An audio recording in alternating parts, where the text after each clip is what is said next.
Afrique de liberté, bonsoir. Nouvelle d'Afrique du vendredi 23 février 2024. Soyez salués à travers l'Afrique, à travers les diasporas africaines d'Europe, d'Amérique et d'Asie. Soyez salués dans l'océan Atlantique et dans l'océan Indien. Soyez bénis.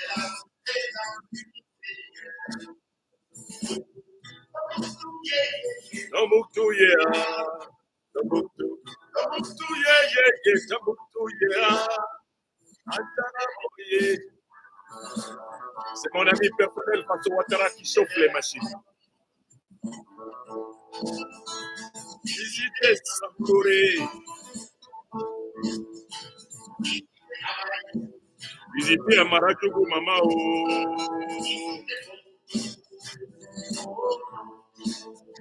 Yeah.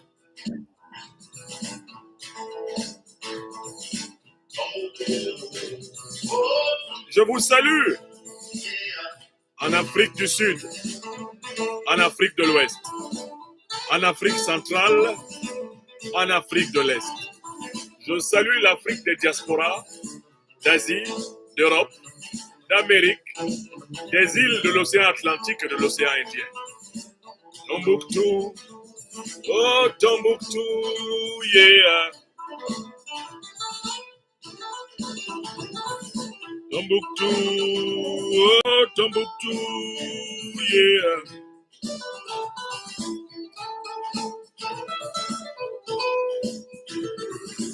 Nous allons parler tour à tour de l'actualité au Niger. Nous allons parler de l'actualité au Sénégal. Nous allons parler de l'actualité au Burkina Faso. Nous allons parler de l'actualité au Mali. L'actualité politique africaine.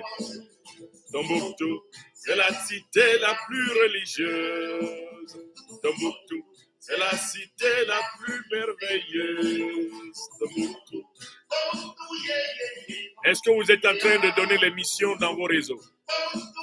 Vous êtes plus de 1000 personnes rassemblées sur YouTube. Il est pratiquement exactement 22h, heure de France. Donnez l'émission autour de vous, ne vous contentez pas de garder pour vous seul les pains spirituels de la liberté des Africains. Visitez Amarajougou Mamao, visitez Tombouctou, oh Tombouctou. Yeah. Vous êtes maintenant près de 1000 personnes sur Facebook. Vous êtes maintenant près de 500 personnes sur TikTok. Donnez l'émission autour de vous. Nous sommes en déséquilibre des machines. Oh, Tombouctou, yeah.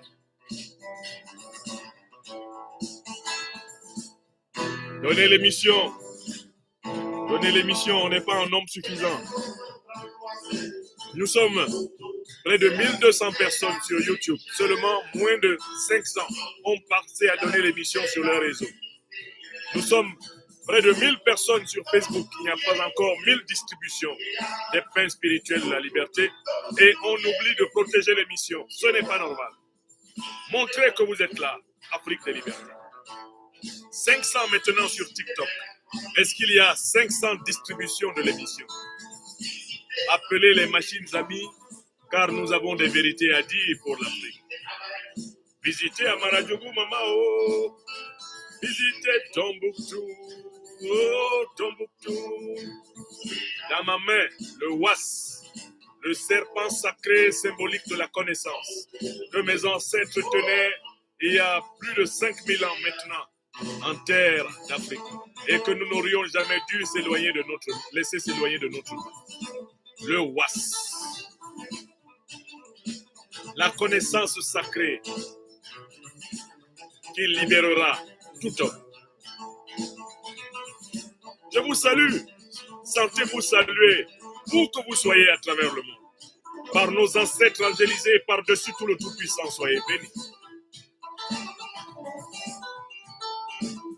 Maurice Kwasu Swanga, mon frère, mon ami personnel, fidèle parmi les fidèles de ma page Facebook.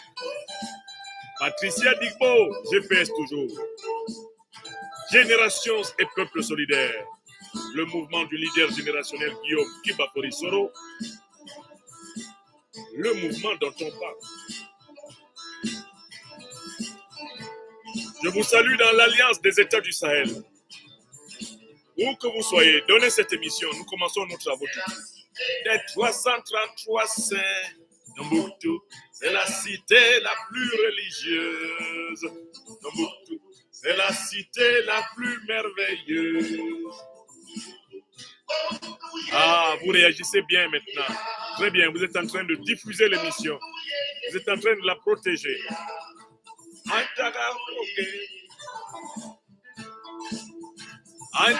Roguet. Visitez Bella Farandi. Je te salue à Tombouctou. Visitez Sankoré. Je te salue à Sankoré. Visitez Amaradjougou. Visitez Tombouctou. Oh, Tombouctou. Yeah.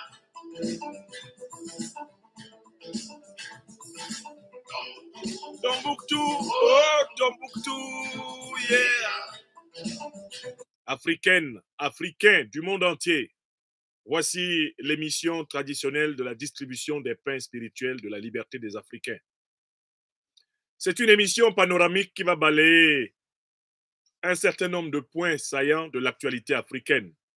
Votre serviteur vous proposera ses modestes lumières pour éclairer cette actualité. Je vous salue aussi, amis européens, asiatiques, américains de l'Afrique des libertés. Vous êtes de plus en plus nombreux à participer à l'éveil de l'humanité à partir de la perspective mahatique africaine. Car nous assumons la perspective à partir de laquelle nous parlons.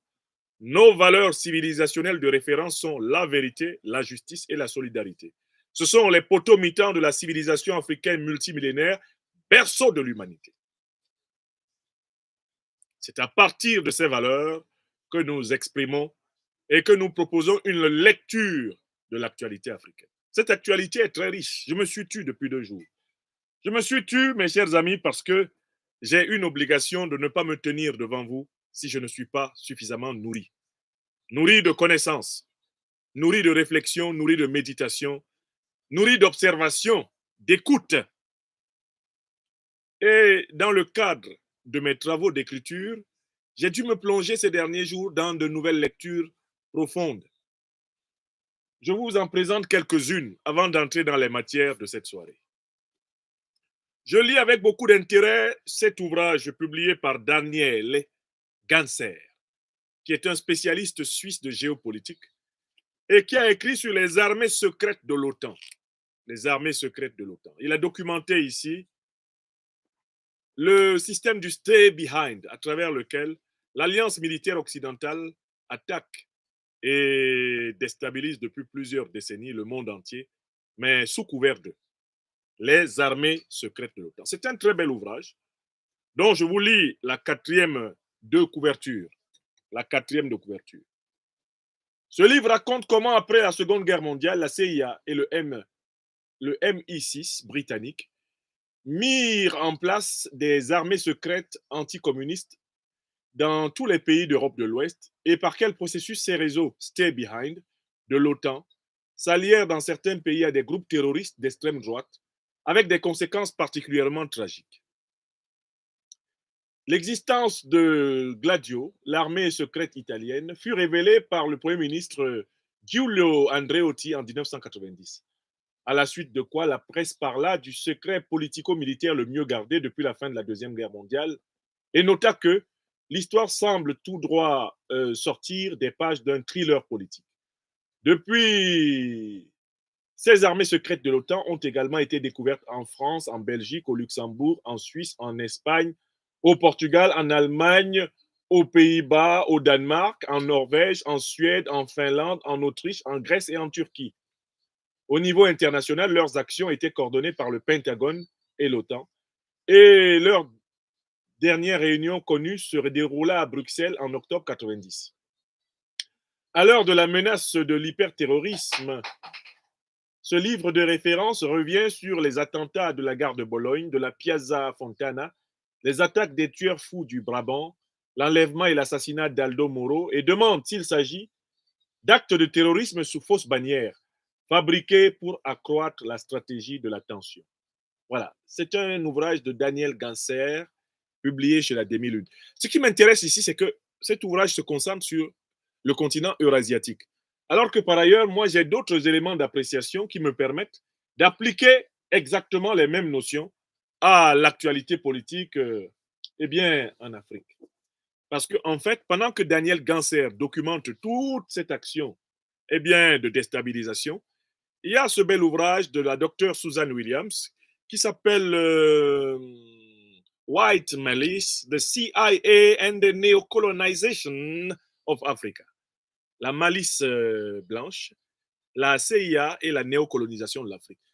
Susan Williams documente au même moment, depuis sa naissance en 1949, les actions de la même CIA et par extension les actions de l'OTAN en Afrique. Dont ne parle pas Daniel Ganser, qui a travaillé sur la base de l'archive européenne. Mais nous, grâce à nos recherches américaines, nous avons pu retrouver les traces de l'action de la même organisation, cette fois-ci du côté de l'Afrique au même moment. Donc, je lisais ce livre-là, et ces choses-là font parfois que je suis obligé de me taire. Je suis obligé de me taire parce qu'il est à la fois, il est parfois difficile d'apprendre et d'enseigner en même temps. J'ai aussi lu, très utilement, toujours de Daniel Ganser, eh bien, ce livre-ci que je vous présente, ce sont les guerres illégales de l'OTAN. Une chronique de Cuba à la Syrie, les guerres illégales de l'OTAN. Daniel Ganser étudie toutes les guerres illégales de l'OTAN. Et c'est quoi? Quelles sont ces guerres illégales de l'OTAN qui sont étudiées par Daniel Ganser? Il commence par, eh bien, la guerre illégale contre l'Iran en 1953, menée par l'OTAN. Ensuite, la guerre illégale contre le Guatemala en 1954. Ensuite, la guerre illégale contre l'Égypte en 1956. Ensuite, la guerre illégale contre Cuba en 1961. Ensuite, la guerre illégale contre le Vietnam en 1964. Ensuite, la guerre illégale contre le Nicaragua en 1981. Ensuite, la guerre illégale contre la Serbie en 1999. Ensuite, la guerre illégale contre l'Afghanistan, c'est-à-dire sans autorisation de l'ONU, contre l'Afghanistan en 2001. Ensuite, la guerre illégale contre l'Irak en 2003. L'Irak en 2003. Ensuite, la guerre illégale contre la Libye en 2011. Ensuite, la guerre illégale contre l'Ukraine en 2014. Ensuite, la guerre illégale contre le Yémen depuis 2015. Enfin, la guerre numéro 17, c'est la guerre, le chapitre 17 est consacré à la guerre illégale contre la Syrie depuis 2011. Il s'appelle Daniel Ganser. Il est un chercheur suisse. Il a publié ses livres et il vit tranquillement chez lui. Bon, moi, je suis simplement là dans une situation de médiateur de la connaissance, n'est-ce pas? Ma vocation africaine est de faire savoir à chaque Africaine et à chaque Africain tout ce qu'il doit savoir pour être libre. Ma mission est l'éveil des consciences africaines sur la base de la vérité, de la justice et de la solidarité. De telle façon que une Européenne et un Européen, une Asiatique, un Asiatique, une Américaine, un Américain seront d'accord avec les Africaines et les Africains qui sont d'accord avec moi, car je ne demande à personne d'être d'accord avec moi pour quoi que ce soit que je n'ai pas prouvé. Si je ne prouve pas quelque chose, s'il vous plaît, ne soyez pas d'accord avec moi. Je refuse d'être soutenu par des gens qui me soutiennent sans avoir la connaissance des preuves de ce que je dis. Soutenez-moi parce que je prouve ce que je dis. Tout ce que je vous dis sans preuve, laissez-le à côté. C'est ma subjectivité. Bon, voilà les choses qui m'ont occupé ces derniers temps. Et tout comme m'occupait m'occupe depuis plusieurs jours et je vous explique toujours les raisons pour lesquelles je me tais. Quand je me tais, ça veut dire que j'entre en brousse. Entrer en brousse, c'est une expression qu'on trouve chez nous en Afrique centrale pour dire que j'entre dans la forêt du savoir. Je m'en vais savoir, je m'en vais apprendre. Alors, je suis en train de lire un jésuite qui a vécu 40 ans dans mon pays natal. Il s'appelle Éric de Rosny et qui a pas mal travaillé sur les traditions camerounaises. Il a écrit Les yeux de ma chèvre, que j'ai fini de lire, le livre est là-bas. Et il a également écrit, avant cela, avant Les yeux de ma chèvre, aux éditions Clés, publiées à Yaoundé, Éric de Rosny, prêtre jésuite, chercheur en sciences spirituelles, avait écrit Ndimsi, Ndimsi, ceux qui soignent dans la nuit, où il a vraiment étudié patiemment les sociétés initiatiques de mon pays natal, le Cameroun. Et ces sociétés initiatiques, dans leur grande tradition, se recoupent parfaitement avec toutes les sociétés initiatiques d'Afrique noire. J'étais en train de lire tout cela. J'étais en train de m'imbiber du compte rendu de cet ami de la civilisation africaine qui a été initié par les maîtres Nganga du pays Douala et qui a même été jusque dans l'ouest du Cameroun pour bénéficier de la connaissance de ce qu'on appelle les guérisseurs traditionnels de chez nous. Donc voilà les raisons pour lesquelles vous constaterez que de temps en temps, je disparais. Je tombe en brousse parce que je m'en vais apprendre. L'esprit qui sert des vérités a besoin de temps en temps de se taire et de recevoir. Celui qui cesse d'apprendre doit cesser d'enseigner. Celui qui veut donner doit savoir recevoir. L'école est permanente à tous les âges de la vie. La véritable école n'est pas celle que l'on fait pour avoir des diplômes et avoir un travail. C'est celle que l'on fait pour trouver un sens à sa vie. Et celle-là, elle doit avoir lieu avant les diplômes, pendant les diplômes, après les diplômes, pendant le travail et après le travail. C'est l'école de la vie au sens infini du terme. J'exhorte les Africaines et les Africains du monde entier, j'exhorte tous mes amis à aimer et faire aimer la connaissance. Maintenant, venons-en à l'actualité politique africaine. Je voudrais commencer par une scène très, très, très récente pour donner à chaud mes premières impressions. Je voudrais commencer par la Côte d'Ivoire.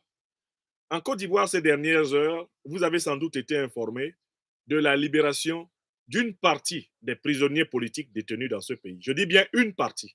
Plusieurs demeurent dans les geôles de M. Alassane Draman Ouattara, que nous avons exactement nommé le satrape reptilien, venu de Sendou au Burkina Faso pour troubler la paix des Ivoiriens et ayant renié notre belle terre burkinabé de Sendou pour troubler toute l'Afrique. C'est ce qu'il est.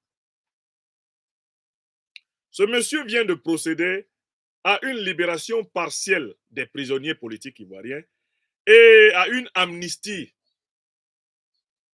partielle des condamnations extrêmement farfelues et délirantes qu'il avait prononcées contre les opposants politiques ivoiriens, contre des Ivoiriennes et des Ivoiriens dont le seul tort est d'avoir revendiqué leurs droits. Dès que l'annonce des libérations des prisonniers politiques, d'une partie des prisonniers politiques en Côte d'Ivoire, nous est parvenue, très rapidement, dans tous mes inbox, YouTube, Facebook, Twitter, TikTok, tous mes amis, y compris dans mes téléphones, tous mes amis à travers le monde se précipitent.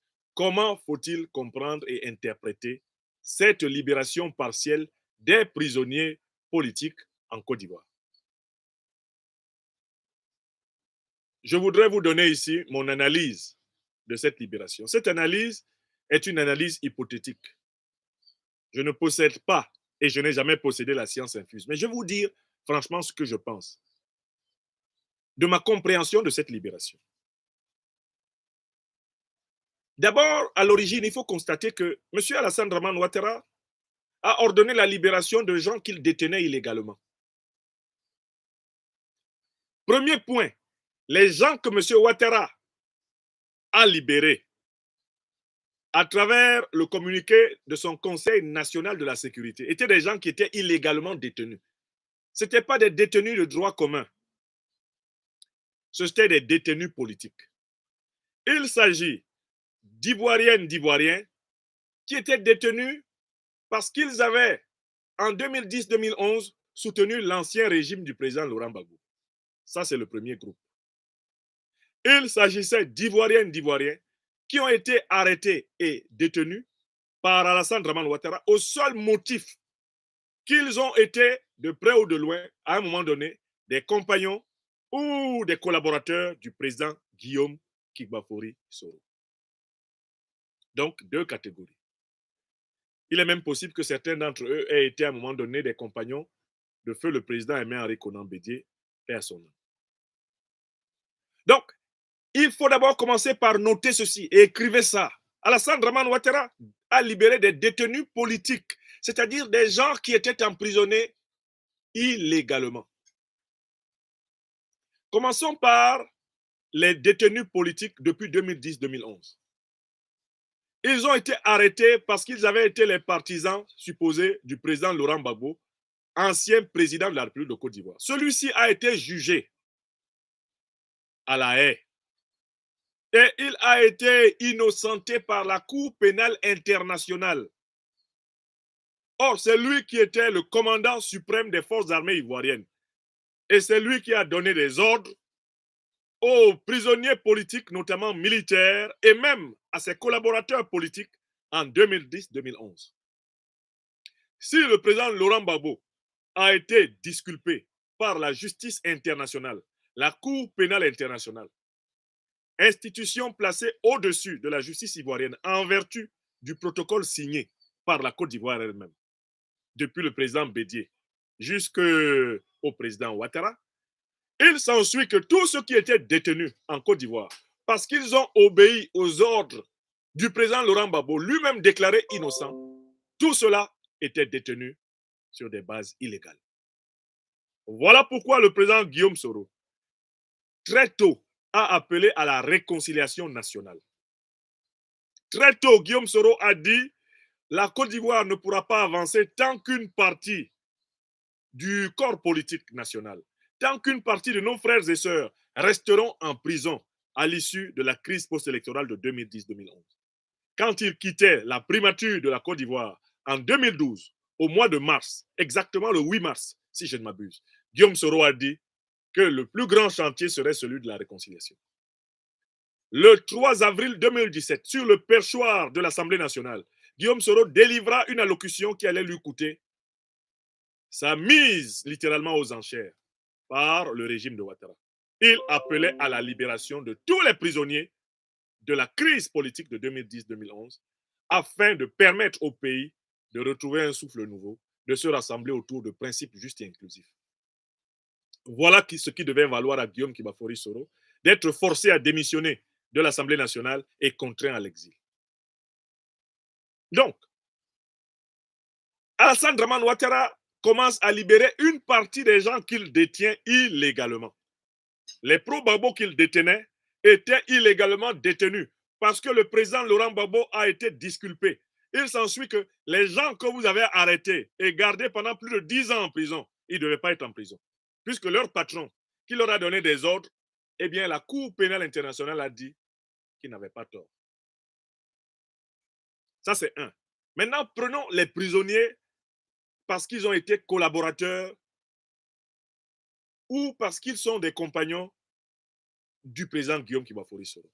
Ils ont été arrêtés sur la base de fausses accusations d'un coup d'État qui n'a jamais eu lieu. Le président Guillaume Kigbafori Soro n'a jamais organisé un coup d'État contre M. Alassane Dramane Ouattara. Jamais. Le seul coup d'État que Guillaume Kigbafori Soro reconnaît avoir commis en Côte d'Ivoire était exactement pour Alassane Dramane Ouattara. C'était en septembre 2002. Parce que Ouattara avait réussi à faire croire à une partie de la Côte d'Ivoire qu'il représentait les Ivoiriens du Nord confondus dès le milieu des années 90, après la création de la carte de séjour par Ouattara, avec leurs frères maliens, burkinabés, guinéens et consorts.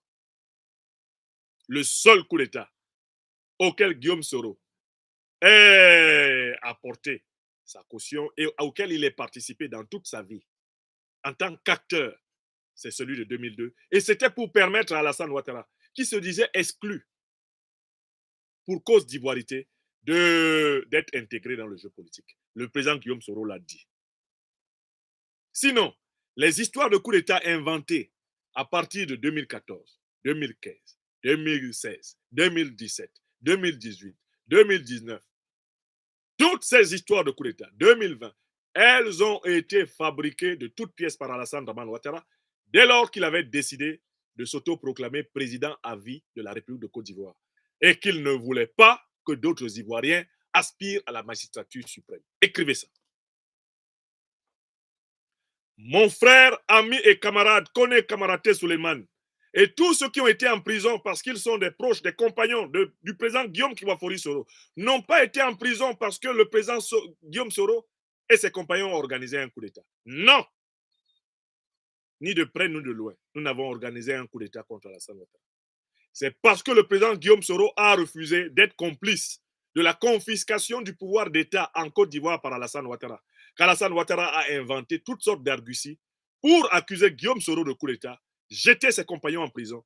Il est même allé jusqu'à jeter les frères de sang du président Guillaume Kibafori Soro en prison. Simon et Rigobert Soro étaient en prison. Tous étaient des otages. C'est là qu'il faut appliquer le concept d'otage. Alassane Ouattara vient de libérer des otages. C'était des prisonniers politiques. Que ce soit ceux qui étaient en prison, et certains restent encore en prison, parce qu'ils ont été des compagnons ou qu'ils ont obéi aux ordres du président Gbagbo, alors président de la République, ou ceux qui sont encore en prison ou ont été en prison, parce qu'ils étaient des compagnons du président Guillaume Soro. C'était des otages. Ce sont des otages. Et tous ceux qui demeurent en prison pour des raisons politiques sont des otages. Donc déjà, il faut commencer par constater que M. Ouattara libère des otages. Ce ne sont pas des prisonniers de droit commun qu'il libère, mais des otages.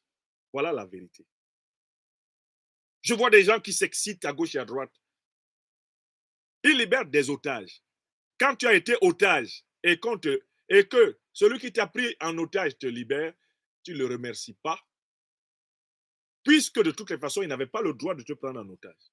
Si tu le remercies, c'est uniquement parce que tu as son couteau sous la gorge et que tu as peur qu'il te remette en prison ou qu'il te reprenne en otage. Sinon, on n'a jamais vu quelqu'un qui est heureux de ses ravisseurs. Sinon, ça s'appelle le syndrome de Stockholm. C'est-à-dire le prisonnier, le geôlier, qui tombe amoureux. Non, le prisonnier qui tombe amoureux de son geôlier. Voilà la première chose que je vous invite à noter. Certains s'excitent sur les réseaux sociaux. Oh, merci le président Alassane Ouattara. Merci quoi? Et ceux qui sont morts en prison, on dit merci comment? Ils étaient en prison pourquoi? Depuis plus de 10 ans, les pro-Gbagbo pourrissent en prison pourquoi? Beaucoup sont morts en prison pourquoi? Où sont les indemnités pour ceux qui sont morts en prison pour rien, puisque finalement ils étaient innocents? Voilà la question qui se pose. Les pères de famille qui ont croupi pendant 3, 4, 5 ans, 10 ans en prison, c'était pourquoi? Avant de leur demander de remercier, il faut d'abord voir de quoi on les a privés. Des parents sont morts pendant qu'ils étaient en prison. Des enfants ont été déscolarisés, ont dévissé du chemin de la vie parce que leur papa n'était plus là. Vous pensez à ça quand vous sortez là avec vos merci à la con? Quel merci à qui? À celui qui est coupable? Non à l'hypocrisie. S'il y a un être qui doit être remercié en Côte d'Ivoire par les prisonniers politiques, par les otages que Ouattara vient de délivrer, c'est Dieu. Ils sont sortis de là par la grâce de Dieu. C'est par la grâce de Dieu qu'ils sont sortis. Maintenant, ma deuxième remarque à propos de cette libération. Mais pourquoi M. Ouattara, concrètement, c'est lui qui a signé le décret, c'est lui qui a fait signer le décret pour que ces gens-là sortent. Pourquoi il a signé ce décret? Mais parce que M. Alassane Dramane Ouattara est en très mauvaise situation politique. On va s'intéresser aux raisons pour lesquelles il signe ce décret maintenant. Il est dans une très mauvaise situation politique. La victoire de l'équipe des éléphants de Côte d'Ivoire à la Coupe d'Afrique n'a pas suffi à cacher l'extraordinaire malheur dans lequel les Ivoiriens sont. Les Ivoiriens sont dans un très grand malheur. Je décris ce malheur. Premièrement, les Ivoiriens savent maintenant que leur pays a été capturé par Alassane Ouattara avec tout son clan. Il a placé sa famille partout. Il a placé ses beaux-fils, ses beaux-frères partout. Il a placé ses nièces, ses neveux, ses enfants partout. Alassane Ouattara a clairement affiché l'intention de ne jamais quitter la direction de la Côte d'Ivoire en s'installant avec son clan familial sur toutes les manettes, sur toutes les régies financières de l'État de Côte d'Ivoire. Alassane Ouattara affiche son intention de ne jamais quitter le pouvoir. Maintenant, il sait que les Ivoiriens le savent. Ouattara sait que les Ivoiriens savent qu'il est venu capturer l'État de Côte d'Ivoire. Ce que j'ai écrit dans mon livre avant tout le monde, c'est toujours ça mon tort. Voilà mon livre. C'est mon livre de 2021. Ce livre est de 2021, septembre 2021. Voilà ce que j'avais écrit. Ça, c'est il y a maintenant bientôt 3 ans. On est en 2024. Il y a 3 ans, 4 ans, j'écrivais ce livre. La terrible razzia des Ouattara et le leadership résistant de Guillaume Soro. Je savais déjà que Guillaume Soro aurait la responsabilité d'incarner la résistance à la capture de l'État de Côte d'Ivoire par Alassane Dramane Ouattara. J'ai décrit dans ce livre et dans un livre publié en 2019 intitulé Dérive dictatoriale en Côte d'Ivoire, j'ai décrit tout ce qui allait se passer. J'ai dit ce monsieur, comme je l'ai dit pour Macky Sall, et vous êtes en train de vérifier ça pour Macky Sall, j'ai dit il n'est pas venu pour partir. Il ne peut partir que comme il est venu, car il n'a pas l'intention de laisser le peuple ivoirien choisir librement ses dirigeants. J'ai démontré ça ici. Il y a 4 ans, j'ai écrit ce livre, La terrible razzia de Ouattara et le leadership résistant de Guillaume Soro. Tout est démontré dedans. Donc, le pays est capturé. Ouattara s'est installé avec sa famille sur tous les postes stratégiques. Il contrôle tout. La défense, les finances, le cacao, le café, le pétrole. Il est sur tout avec sa famille. Ça, c'est un signe qui ne trompe pas. C'est le signe de quelqu'un qui n'est pas venu pour partir. Il ne peut partir que comme il est venu, c'est-à-dire par les mêmes méthodes. Deuxième élément. Alassane Dramane Ouattara, aujourd'hui, est en Afrique de l'Ouest le principal responsable d'une déclaration de guerre qui a valu l'explosion définitive de la CEDEAO. Est-ce que vous savez que c'est Ouattara qui est le visage africain coupable de l'explosion de la CEDEAO? Quel est l'événement qui a provoqué l'explosion de la CEDEAO? Il y a eu un détonateur, un seul.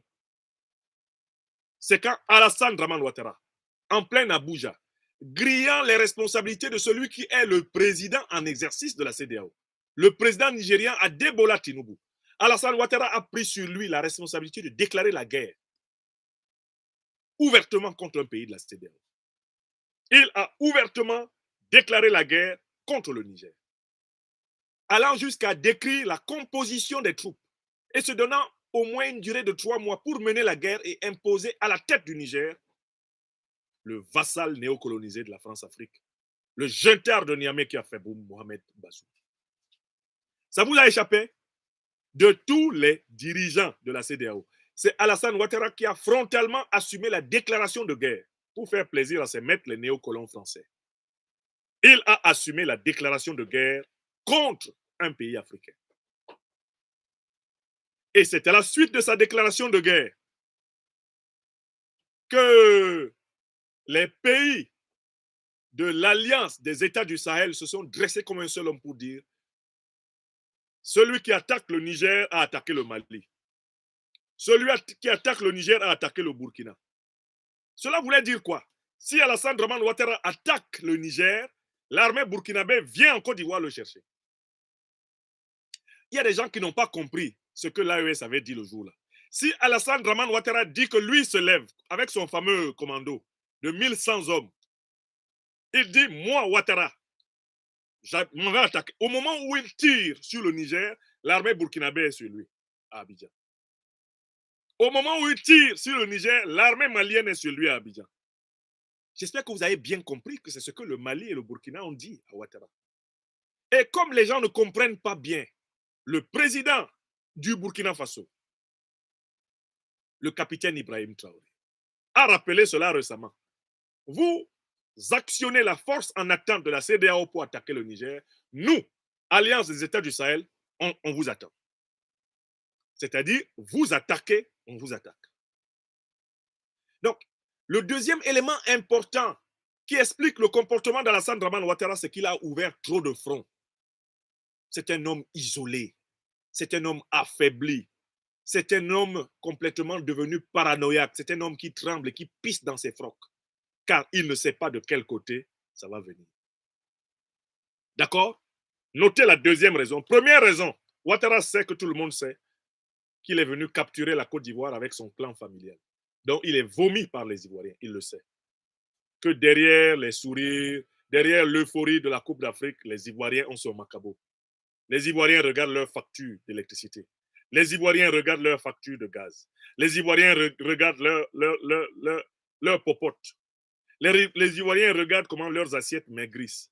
Les Ivoiriens voient par contre comment Ouattara s'installe partout avec son clan et comment il mène carrosse avec ses 342 milliards de budget de souveraineté chaque année. Les Ivoiriens voient comment Alassane Draman Ouattara peut trouver des milliards pour donner à des footballeurs qui sont déjà milliardaires en CFA, alors que la jeunesse ivoirienne ne parvient pas à trouver de banc pour s'asseoir à l'université nationale de Côte d'Ivoire. À l'université Félix Houphouët-Boigny, nos enfants n'ont pas de chaise pour s'asseoir, n'ont pas de table pour s'asseoir. Ils n'ont pas de toilette pour faire leurs besoins. Ils n'ont pas de chambre pour dormir. Mais Ouattara a des milliards pour donner à des gens qui ont gagné un match de foot. Et essayer de récupérer cette gloire pour paraître vainqueur. Là où c'est à cause de lui-même que le pays a failli perdre la coupe. La poisse qu'il incarne. Donc, il faut que vous sachiez que c'est un homme isolé dans la sous-région. Il est détesté dans son pays natal, le Burkina. Alassane Ouattara est l'homme le plus détesté du Burkina Faso. Écrivez ça. Son pays natal, hein, il est l'homme le plus détesté du Burkina Faso. C'est-à-dire que l'écrasante majorité des Burkinabés ne peuvent pas encadrer Ouattara.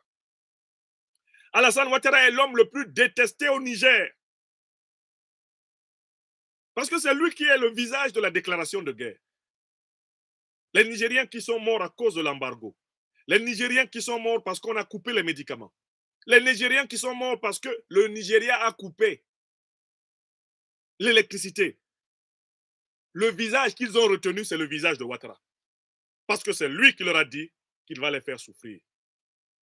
Tinubu même, qui dort tout le temps et qui a ses problèmes, son visage n'est même pas aussi bien retenu au Niger que celui de Ouattara. Alassane Ouattara est l'homme politique le plus détesté du peuple nigérien.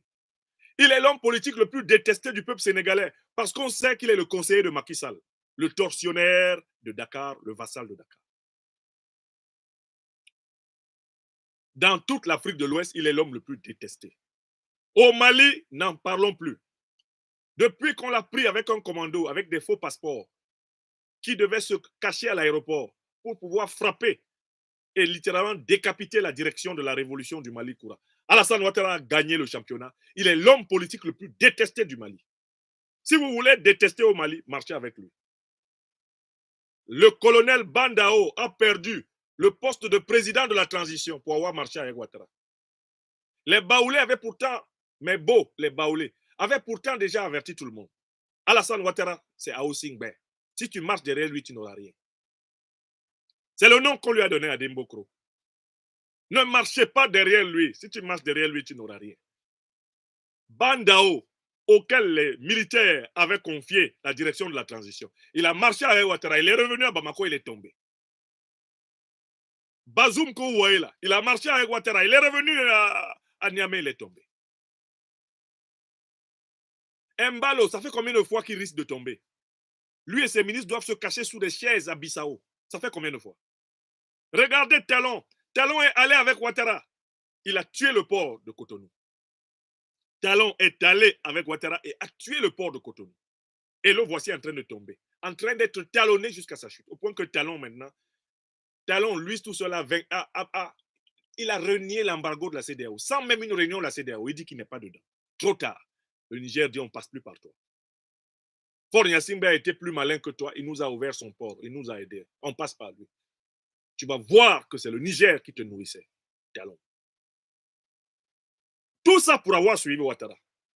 Ouattara, lui, préoccupé de faire plaisir à ses maîtres, les néocolons français. Donc, il faut que vous sachiez que c'est un homme isolé, c'est un homme apeuré, c'est un homme tremblant qui supplie les États-Unis d'installer une base militaire pour le protéger, qui demande à la France de renforcer sa présence militaire pour le protéger. C'est un homme qui pisse dans ses frocs, qui ne peut même pas supporter que quelqu'un qui dirige un défilé du 7 août devant lui porte un revolver. Alassane Ouattara ne supporte pas que le commandant du défilé, du jour de la fête de la soi-disant indépendance, il ne supporte même pas que le commandant porte un revolver. Il a peur que Chérif Ousmane retourne le revolver sur lui et lui fasse la peau. Voilà l'homme. C'est lui qui lâche du lest. Il faut que vous sachiez qu'il lâche du lest sous la pression. Il est détesté dans toute l'Afrique. Il est détesté en Afrique de l'Ouest. C'est l'homme le plus détesté d'Afrique de l'Ouest. Et les Ivoiriens, dans leur écrasante majorité, le détestent profondément. Il y a quelques hypocrites qui le flattent. Le jour où il tombe, on lui avait dit, il n'a pas écouté. Je connais mes beaux. Quand il va tomber là, les mêmes là qui vous disent non, c'est le président, ils vont dire non. On lui avait dit, il n'a pas écouté. On lui avait dit derrière village, il y a village. Vous savez, la Côte d'Ivoire, c'est l'un des pays qui a le plus grand réservoir de proverbes critiques. Ça sort comme ça sort, mais au bon moment. Parce que le pays a été éduqué au blé, blé, blé, blé. 2 pas en avant, 3 pas en arrière. Ils sont là avec Ouattara. Quand ils peuvent manger un peu, ils mangent. Mais le jour où ils tombent, les langues vont se délier. Et oui, job, comme je dis en bas là, ce que vous allez entendre les Ivoiriens dire quand Ouattara va tomber. Non, vous n'allez pas les reconnaître. Et surtout, ces soi-disant partisans du RHDP, ce sont les plus hypocrites qui soient. Ils sont là comme ça, ils regardent. Le jour où ils voient que Ouattara... Non, mais non, il a exagéré. Il nomme sa nièce à la tête du pétrole. C'est sa femme qui contrôle le cacao. Ce sont la société privée de son beau-frère qui remplace la garde président. Non, non, non, non. Ado, il a exagéré. Ah, les Maliens ont eu raison de l'appeler le chameau. Les Ivoiriens vont parler. Actuellement, ils sont braqués. Vous les voyez là, mais bon, ils ne parlent pas fort. C'est le braquage. Le pays est braqué. Il faut les comprendre. Comme disait Mobutu Sese Seko, comprenez l'émotion de ma terre adoptive, la Côte d'Ivoire. Quand vous êtes braqué par de tels malfrats, vous parlez doucement, doucement. En attendant. Donc, écoutez, M. Ouattara libère les prisonniers politiques parce qu'il est sous pression. Voilà, écrivez ça. Il est sous pression internationale, sous-régionale. Il est détesté en Afrique. Et par conséquent, il se dit, il faut que je réduise les fronts. J'ai ouvert trop de fronts. J'ai un front contre le PPACI. J'ai un front contre GPS. J'ai un front même contre FPI de Pascal Affi-N'Guessan qui fait son hypocrite à côté, mais il va mordre Ouattara à la première occasion. Pascal Affi-N'Guessan. Tout le monde a bien compris qu'on ne peut pas lui faire confiance. Que tu sois du pouvoir ou de l'opposition, est-ce que tu peux faire confiance à un type comme Pascal Affi-N'Guessan? Jamais. Jamais. Non, en fait, Alassane Ouattara se rend compte qu'il est entouré, il est dans un panier de crabes là. Le premier qui pourra le mordra. Il ne fait pas confiance à l'armée. Il ne fait pas confiance au PPACI. Il ne peut pas faire confiance au PDCI parce qu'il ne sent pas très bien ce que le PDCI veut faire là. Hein? Tidiane Thiam, ça commence à l'énerver. Alors, sa bête noire, c'est Guillaume Soro. Je passe à la troisième raison. Alassane Ouattara procède à cet élargissement pour mettre 2 hommes politiques en difficulté, mais surtout un homme politique. C'est Guillaume Kibafori Soro. Cette manière d'instrumentaliser les libérations des otages a pour but de dire que lui, Ouattara, est un homme de réconciliation et d'essayer de tirer, pour ainsi dire, le tapis sous les pieds du leader du mouvement Génération et Peuple Solidaire en disant, vous voyez, moi, je suis pour la paix, c'est lui qui reste en exil, mais voilà, ses camarades sont libérés ici, donc il n'a qu'à venir. Or, Alassane Dramane Ouattara, il sait très bien que tant que Guillaume Soro ne s'est pas soumis à lui, il ne peut pas posséder la Côte d'Ivoire. Il ne peut pas capturer la Côte d'Ivoire. Alassane Ouattara a cru et a calculé qu'il peut profiter de l'âge du président Bédié pour le dominer. La mort a happé le président Bédié. Alassane Ouattara a cru et a calculé qu'il peut profiter de l'âge du président Gbagbo pour le dominer. Le président Gbagbo est un homme qui a mené des combats pendant plus de 40 ans de vie politique. Et il le dit souvent lui-même, sa carrière politique est derrière lui, il n'a plus rien à prouver. Donc, Alassane Draman Ouattara, et c'est ce qui se dit dans son milieu, matin, midi et soir. Alassane Draman Ouattara, on lui a dit, même quand il est allé consulter les meilleurs devins du monde, on lui a dit, tant que Guillaume Kibafori Soro n'est pas tombé sous ta férule, tu ne possèdes pas la Côte d'Ivoire. Tu ne captureras pas la Côte d'Ivoire pour la donner à Téné Birahima Ouattara, à Dominique Nouvian Foloro Ouattara et à toute la Smala. Il y a un homme, tant qu'il n'est pas soumis à toi, c'est terminé, tu ne peux pas prendre la Côte d'Ivoire. Le président Laurent Gbagbo a mené ses combats. Il a pu démontrer à la CPI qu'il n'était pas coupable de ce dont tu l'accusais. Le président Gbagbo n'est plus dans une perspective de vouloir à tout prix gouverner. Il l'a dit lui-même publiquement. Mais il veut être respecté. Il tient sa dignité. Et c'est un homme qui est prêt à mener le combat de sa dignité. Il l'a dit. Que si on veut le présenter comme un voleur, là, il va livrer son dernier combat. Alors, avec Laurent Gbagbo, il faut se méfier. On a beau dire, ah, roublard, etc. Laurent Gbagbo, il y a des choses sur lesquelles, si tu le cherches, tu es sûr que le combat sera mené. Parce qu'il ne craint pas la mort. Laurent Gbagbo a gardé quelque chose du leader révolutionnaire, il ne craint pas la mort. Les leaders bourgeois, là, hein, qui ont grandi avec une cuillère à la bouche, ils craignent la mort. Laurent Gbagbo ne craint pas la mort. Il craint la honte, le déshonneur. Ça, là, vraiment, qu'on dise quelque chose qui est faux sur lui et qui risque d'être retenu dans l'histoire, Laurent Gbagbo n'aime pas ça. Or, la stratégie d'Alassane Draman Ouattara a été de tenter de le présenter pour ce qu'il n'est pas. Donc, Laurent Gbagbo, en fait, son dernier grand combat politique, c'est son honneur. La restauration totale de son honneur. Par contre, Guillaume Kibafori Soro a à peine 52 ans. Il aura 52 ans le 8 mai 2024. Guillaume Kibafori Soro est l'homme d'État face à Ouattara. L'homme d'État qui lui dit, le nord de la Côte d'Ivoire ne t'appartient pas. Je suis vivant. Je suis là. Et qui lui dit, la jeunesse ivoirienne ne t'appartient pas. Et qui lui dit, l'avenir de la Côte d'Ivoire ne dépend pas exclusivement de toi. Nous sommes là. Donc en fait, il libère pour essayer de mettre notre leader en difficulté dans les pays de l'Alliance des États du Sahel qui l'ont accueilli. Notre leader est à Bamou, Ouania. Et en faisant ces libérations, Ouattara croit pouvoir faire passer dans l'opinion que lui, Ouattara, il est devenu bon, gentil et doux, et que le méchant, c'est celui qui reste relativement en exil dans la sous-région, Guillaume Kibafori Soro. Or, ça aussi, ça ne marchera pas. Parce que les Ivoiriens qui ont été libérés savent qu'Alassane Draman Ouattara ne pourra pas capturer le pays ivoirien tant que Guillaume Soro sera en réserve pour servir ce pays. Nos camarades qui sortent de prison savent que Alassane Draman Ouattara ne sera pas le maître de la Côte d'Ivoire tant que Guillaume Soro, il n'a pas réussi à le soumettre. Ils le savent. Et c'est pour cela que la stratégie d'Alassane Draman Ouattara, qui est de tenter de présenter Guillaume Soro comme celui qui ne veut pas la réconciliation, ne marche pas.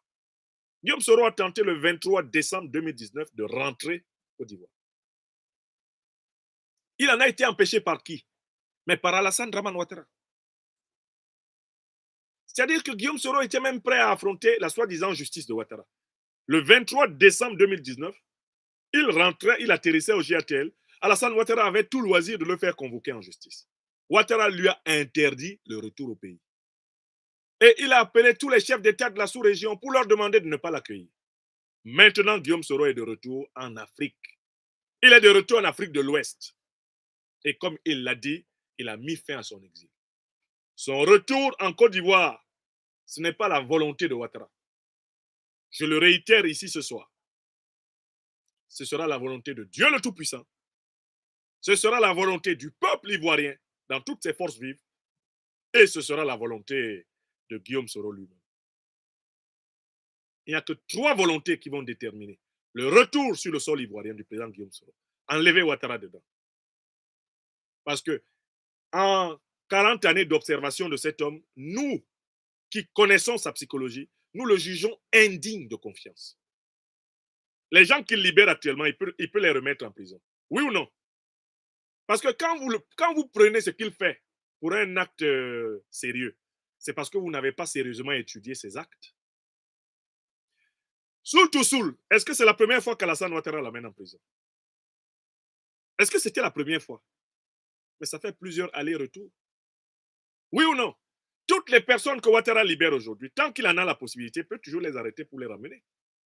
Il faut que vous notiez que tant qu'Alassane Draman Ouattara est au pouvoir en Côte d'Ivoire, les Ivoiriens sont tous en prison.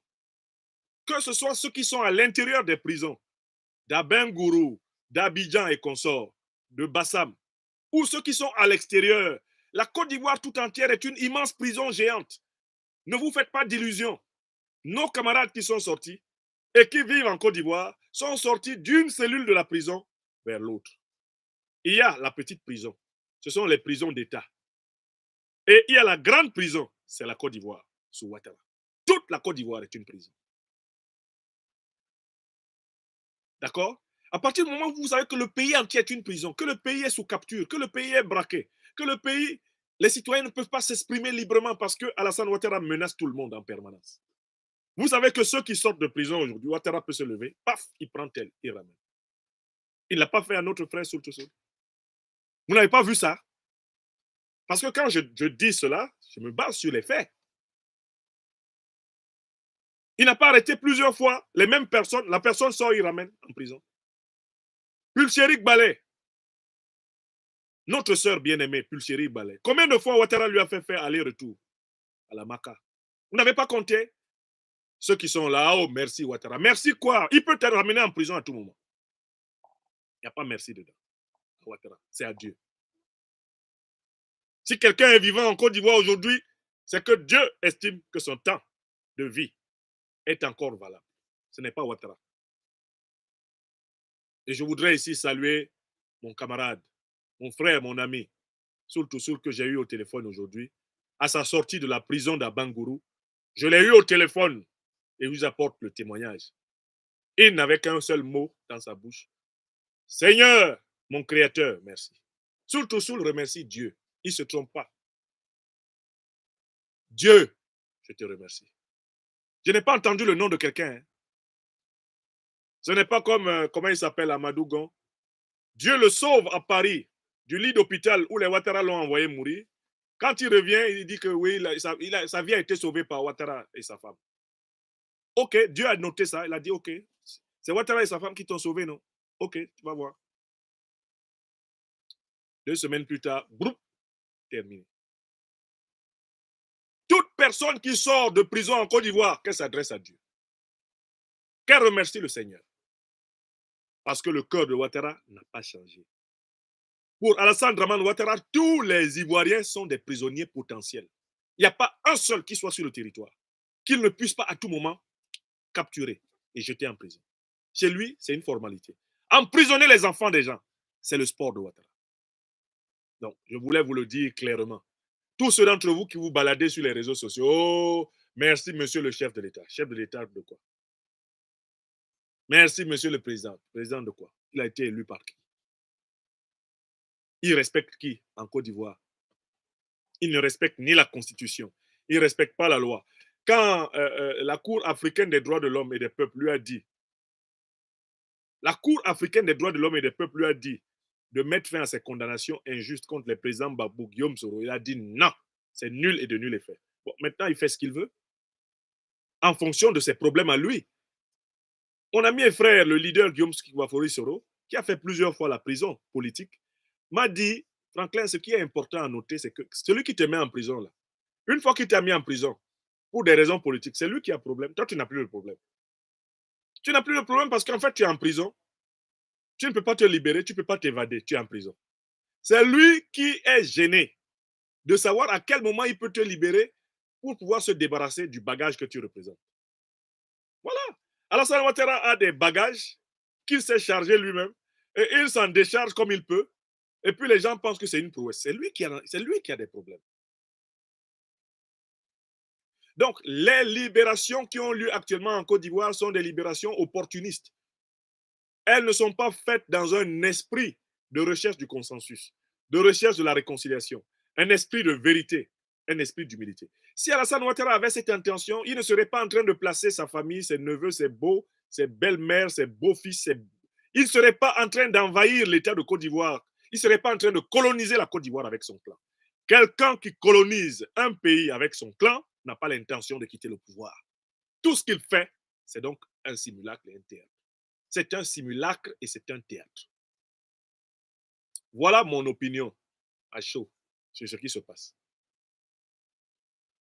Donc, saluons en remerciant le Tout-Puissant que les circonstances contraignent Ouattara à laisser certains de nos frères respirer. À laisser mon frère Soul Toussoul rentrer à la maison, prendre sa mère dans ses bras, prendre sa femme et ses enfants dans ses bras. Parce que ça fait trop. On a usé et abusé de la liberté de notre frère. Jean-Baptiste Kwame, Herman Kone Ardjouma, uniquement parce qu'ils étaient des aides de camp du président Guillaume Soro, affectés par l'État de Côte d'Ivoire dans le cadre de l'accompagnement des personnalités. Vraiment qu'ils rentrent chez eux, qu'ils puissent s'occuper de leurs époux, de leurs épouses, de leurs enfants, qu'ils puissent retrouver la santé. Parce qu'en plus, cette prison de Ouattara, la première chose que je recommande à tous ceux qui sortent, c'est le check-up. Qu'est-ce qu'on vous a fait là-bas, mes frères? Attention, c'est le roi de la fiole. Qu'est-ce qu'on vous a fait?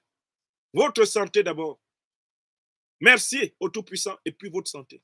Pour le reste, vous êtes sorti de prison de la Bengourou, sorti de prison de la Maka, mais vous êtes retourné à la grande prison qui est la Côte d'Ivoire. En Côte d'Ivoire, nous ne sommes pas encore libérés. Alassane Draman Ouattara et son régime sont les grands geôliers du pays tout entier. Le pays tout entier est une prison. C'est pour cela que les Ivoiriens ne peuvent pas clairement vous dire ce qu'ils ressentent.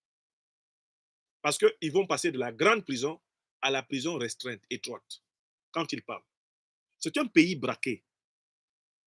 Les Ivoiriens que vous lisez sur les réseaux sociaux, là, ils s'expriment à demi-mot. Les Ivoiriens s'expriment maintenant en code. Ils sont même obligés de créer des langues parallèles, des langues cryptées, des crypto-langues, au sens où on parle de crypto-monnaie pour se parler. Dans leur pays, voilà la situation. Donc, Yako à ma Côte d'Ivoire bien-aimée. Dieu merci pour ceux qui sont sortis de la prison étroite pour aller dans la prison large.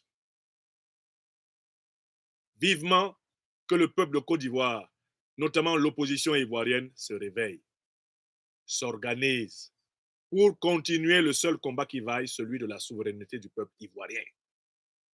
Quant au plan de M. Ouattara éventuellement d'isoler, croit-il, diplomatiquement et politiquement notre leader à travers ses libérations opportunistes, ça ne marchera pas. Parce que l'Afrique de l'Ouest, c'est qui est Ouattara, un vassal de la France-Afrique.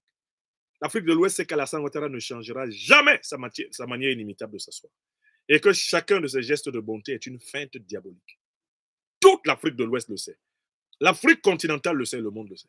Nous autres, qui avons eu le temps d'étudier Alassane Draman Ouattara, comme les experts de laboratoire travaillent sur les drosophiles de vinaigre, nous qui avons travaillé sur Alassane Ouattara comme la liqueur de Féline, permet, par l'obtention du précipité rouge brique, de signaler la présence du glucose.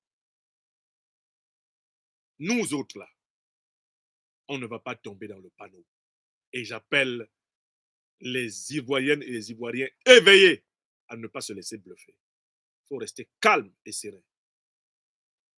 Ouattara kidnappe, Ouattara prend en otage, Ouattara libère ses otages, il sort de la petite prison pour mettre dans la grande prison, tant que Dieu et le peuple de Côte d'Ivoire lui accordent le temps de le faire. Quand ce temps sera terminé, nous n'assisterons plus à ce genre de simagrée. Nous n'assisterons plus à ce genre d'humiliation. Le peuple de Côte d'Ivoire aura retrouvé ses droits. Et c'est ce pourquoi nous nous battons. Ainsi soit-il.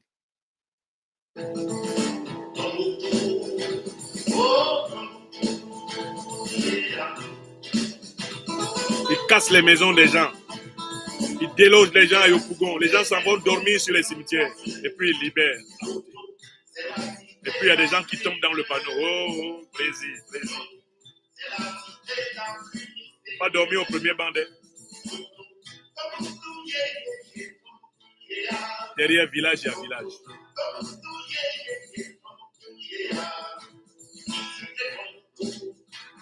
Alors, mes chers amis, nous allons quitter l'actualité ivoirienne pour nous rendre dans notre terre africaine du Niger.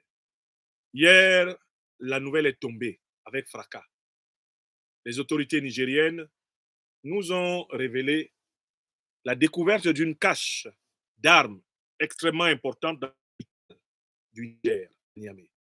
Une cache d'armes qui s'avère appartenue aux militaires français qui, un temps, campaient dans ce pays et notamment dans cette ville. C'était un reportage poignant. C'était un reportage très poignant que nous avons entendu hier. Et je voudrais qu'ensemble, nous l'entendions encore. Parce que ici, on dit quand la tête est là, le genou ne porte pas le chapeau. Quand la tête est là, le genou ne porte pas le chapeau. Il faut donner la parole ici aux autorités nigériennes qui elles-mêmes ont diffusé hier sur la chaîne Télé Sahel, la chaîne officielle, un reportage qui restitue le scandale. Donc, allons là-bas. Depuis quelques jours, des contre-vérités. À la faveur de la dénonciation par le CNSP des accords militaires entre le Niger et la France, les Nigériens dans leur ensemble ont battu le pavé pour exiger le départ des forces françaises basées au Niger.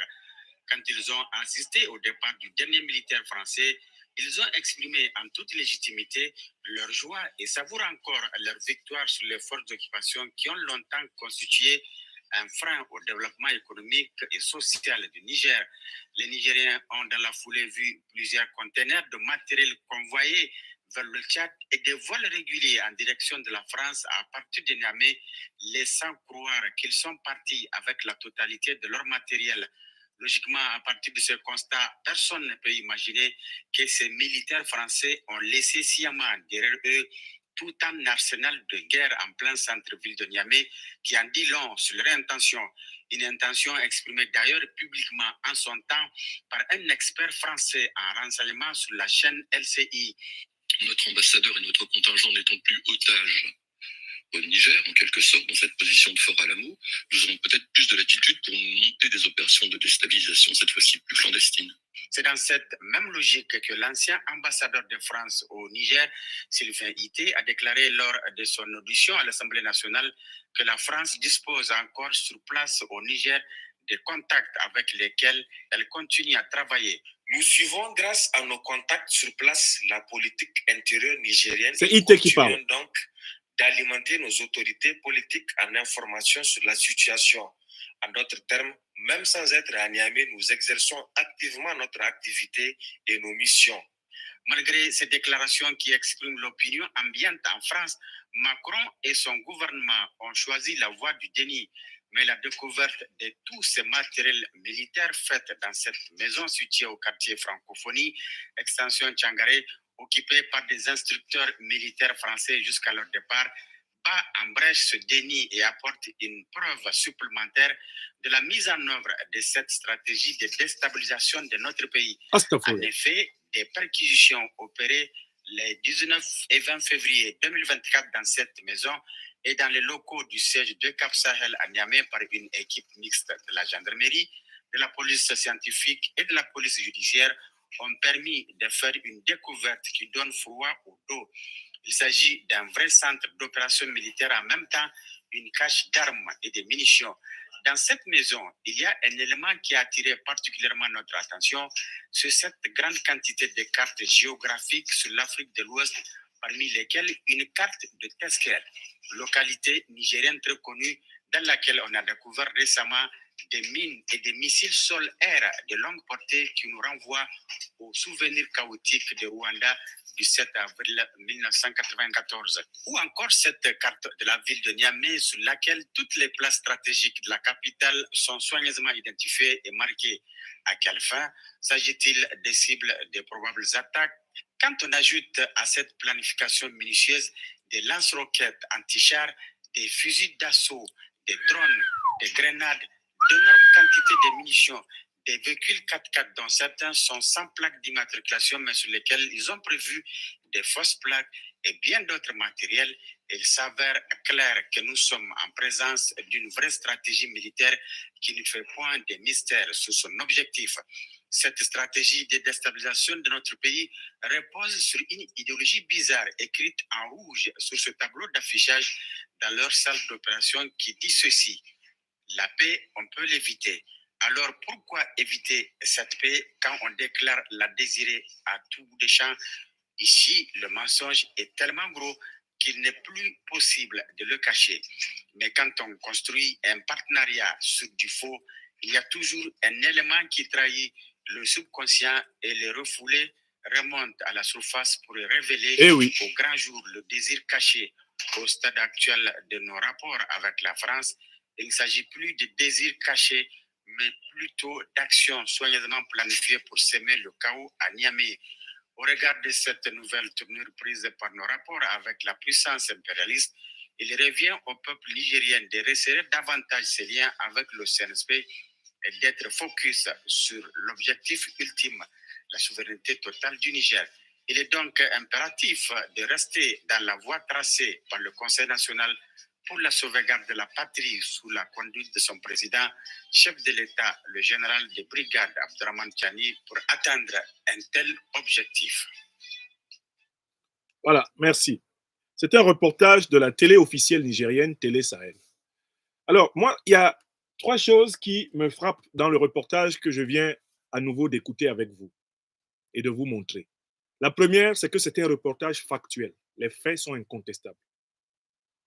Les images, la localisation de la villa, le contenu des armes qui ont été découvertes sont décrites minutieusement par le reportage. La deuxième chose qui me frappe, c'est le fait que cette dénonciation n'a pas fait, à ma connaissance, l'objet d'un démenti des autorités françaises. Jusqu'à ce jour.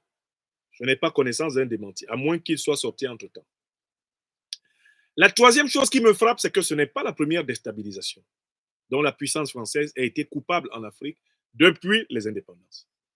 Statistiquement, on parle d'une centaine de coups d'État et de tentatives de coups d'État organisés par les services français en Afrique, de 1960 à nos jours.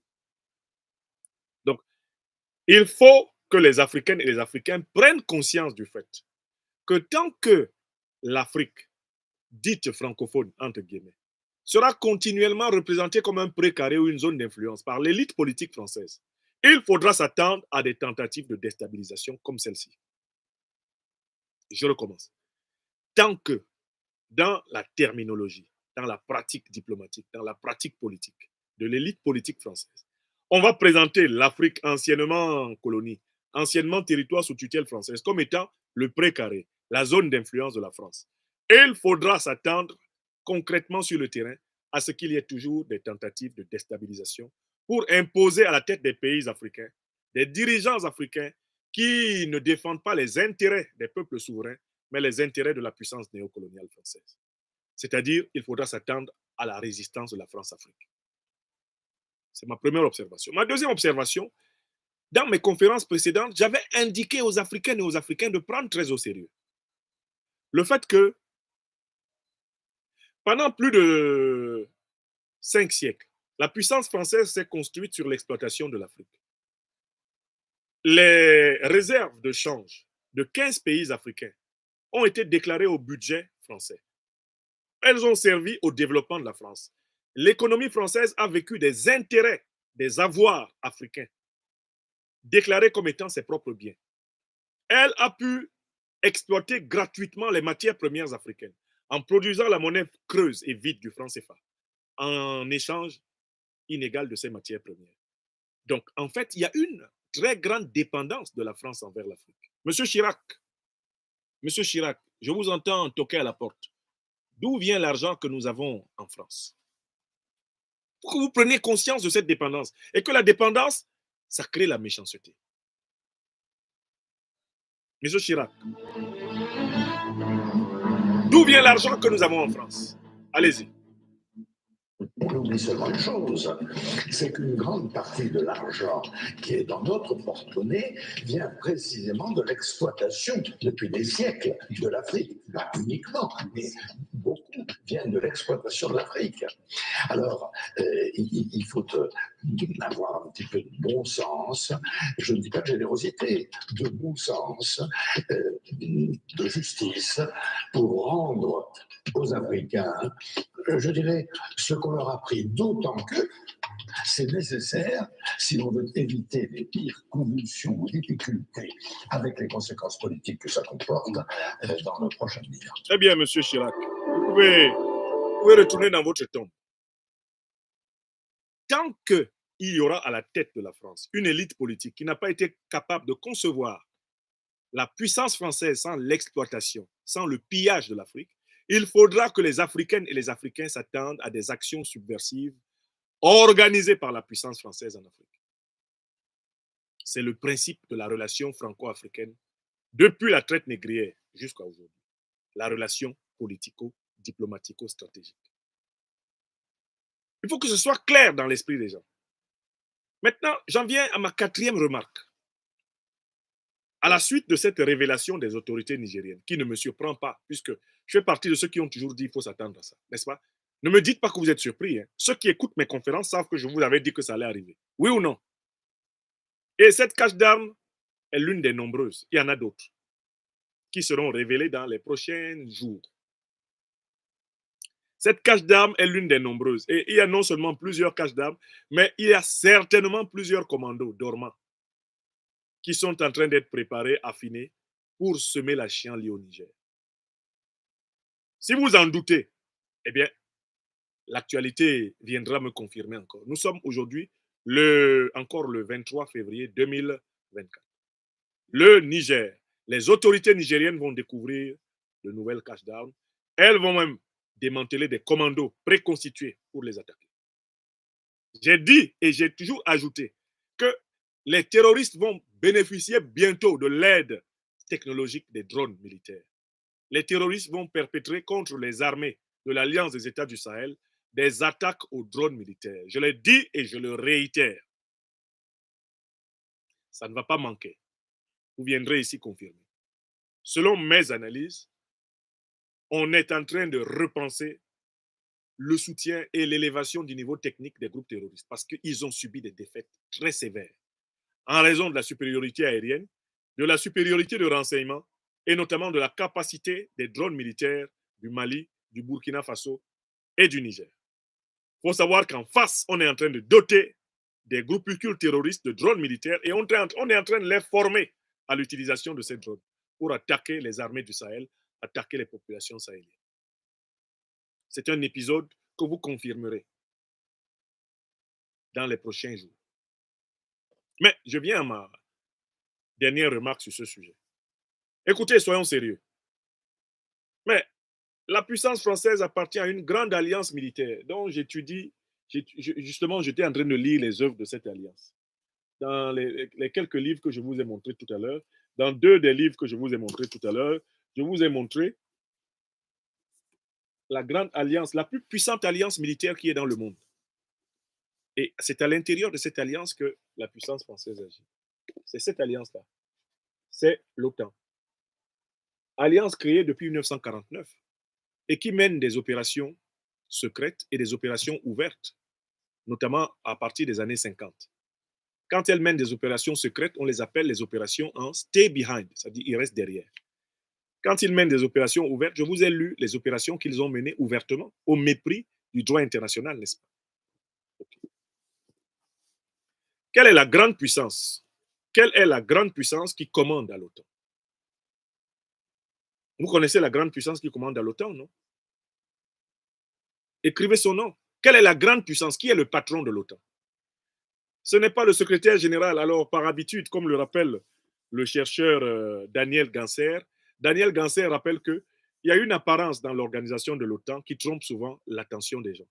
C'est que le secrétaire général de l'OTAN est toujours un ressortissant européen. Par exemple, là, c'est M. Stoltenberg. Mais ce qu'on ne sait pas, c'est que le commandant militaire de l'OTAN est la véritable autorité de l'OTAN. Et c'est toujours un Américain. D'accord? Le commandant militaire de l'OTAN ne parle pas trop, mais c'est lui qui détient la force. C'est lui qui fait, en réalité, la pluie et le beau temps. Alors que le secrétaire général, lui, c'est un figurant. Donc, à l'Europe a été attribuée la figuration dans cette alliance, alors que les États-Unis gardent la puissance, la force. Le commandant, en chef de l'OTAN est systématiquement un Américain. Par ce critère simple, vous savez que l'OTAN est une organisation, c'est une alliance militaire occidentale dominée par les États-Unis. Toutes les autres puissances occidentales à l'intérieur de l'OTAN sont des puissances vassales. C'est un peu comme ça qu'Alassane Ouattara se comporte envers le Bénin, le Togo, le Ghana, Il voulait se comporter comme ça avec le Nigeria quand Tinubu l'a dribblé. C'est comme ça qu'il se comporte avec la Guinée-Bissau et le Sénégal. D'ailleurs, Ouattara l'a dit, I think I would have been an emperor. Ouattara se dit, au-dessus de moi, il y a les Français. Au-dessus des Français, il y a les Américains. Mais moi, j'ai en bas de moi les dirigeants togolais, sénégalais, béninois. Il pensait que Tinubu était en bas de lui jusqu'à ce que Tinubu le dribble et lui coupe le téléphone pendant plus d'un mois. En bas de moi, il y a Mbalo, le Bissau guinéen. Et il croyait qu'en bas de lui, il y aurait les présidents Assimi Goïta, Ibrahim Traoré et Abdourahmane Tiani. Ils lui ont dit non, on n'est pas en bas de toi. Nous sommes AES, Alliance des États du Sahel. Je reviens à l'OTAN. Est-ce que tout le monde a bien noté que la puissance dominante de l'OTAN, ce sont les États-Unis? Mais on vient de découvrir une cache d'armes qui a été laissée par la puissance française au Niger, n'est-ce pas? Mais qui est le patron dans l'OTAN de la puissance française? Je recommence cette question pour que les Nigériennes et les Nigériens m'écoutent bien. Qui est le patron dans l'alliance de l'OTAN de la puissance française? C'est-à-dire que quand la puissance française aurait amené une opération au Niger, qui chapeaute l'opération? L'OTAN. Qui est le patron de l'OTAN? Les États-Unis. Les États-Unis ont-ils une base militaire au Niger? Je recommence la question. Les États-Unis d'Amérique ont-ils, oui ou non, une base militaire au Niger? Réponse oui. Donc j'en déduis logiquement, et je le dis à nos autorités nigériennes et au peuple nigérien, la présence de la base militaire américaine au Niger améliore les chances de déstabilisation du Niger par l'OTAN. Je le dis une deuxième fois. La présence maintenue de la base militaire américaine au Niger améliore et augmente les chances de la déstabilisation du Niger par l'OTAN. Une deuxième fois. Une troisième fois. La présence de la base militaire américaine au Niger améliore et augmente les chances de déstabilisation du Niger par l'OTAN. Pourquoi? Parce que les États-Unis sont la puissance hégémonique de l'OTAN. Écris ça. Moi, je me suis connecté pour dire ça. Je me suis connecté pour dire ça. Et comme les gens aiment les preuves, et que vous êtes chez le docteur des preuves, quand Mohamed Bazoum a voulu s'évader, quelle est la puissance qui a été citée, qui devait lui envoyer un hélicoptère pour s'évader? Quand Mohamed Bazoum a voulu s'évader, quelle est la puissance? Quelles sont les puissances qui ont été citées pour avoir tenté d'organiser l'évasion? Il y en a deux. On a cité la France et les États-Unis. Oui ou non? Ce sont les autorités. N'est-ce pas? Quand Mohamed Bazoum a tenté son plan d'évasion, il voulait bénéficier de l'aide de qui? Il était question de l'aide de qui? Qui devait lui fournir les hélicoptères pour fuir? Il était question de Paris et de Washington. Je lis la presse. Je lis la presse. Je n'ai pas besoin que quelqu'un me dise, j'ai lu. D'accord? Donc, les caches d'armes des puissances otaniennes au Niger, il y en a et il y en aura encore toujours et toujours tant que la grande puissance de l'OTAN sera là. Écrivez ça. Ne fuyons pas la pluie pour aller nous cacher dans la rivière. Ne fuyons pas la pluie pour aller nous cacher dans la rivière. Ne fuyons pas la pluie pour aller nous cacher dans la rivière. La villa au quartier Tchangaré, ce n'est que la face visible d'un iceberg de déstabilisation qui est en prédisposition permanente dans le sol nigérien. Le président Tiani, le CNSP, le gouvernement nigérien devrait prendre cette découverte de cette cache d'armes comme la révélation du modèle de déstabilisation qui les attend. Il y en a d'autres.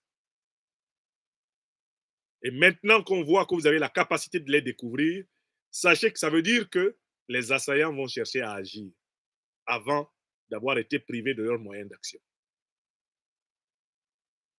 Voilà ce que je voulais dire sur cette affaire, la découverte de ces armes dans cette villa anciennement occupée par les militaires français.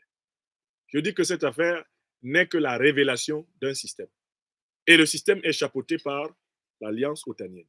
Et au sommet de l'Alliance otanienne, il y a les États-Unis d'Amérique. Yamewa, vous avez compris, non? On peut passer au sujet suivant. On peut passer au sujet suivant. Je donne la parole à mon ami Faso Ouattara. On passe au troisième sujet de cette conversation. Ça fait 1h20 que je vous parle. Retrouvez tout ce que vous aimez sur Vous êtes Privé by Zalando. près de Le 6 site 000 de personnes en vente privée direct en sur ligne où YouTube. le style rencontre les Vous êtes promotions. plus de Économisez 2200 jusqu'à personnes moins sur Facebook. 75% sur vos marques Vous êtes préférées. plus de 1200 Inscrivez-vous personnes sur gratuitement TikTok. dès maintenant. Donc, vous êtes maintenant près de 10 000 personnes en direct de cette émission. Je vous remercie de continuer à la diffuser sur vos réseaux, à la donner, à la distribuer.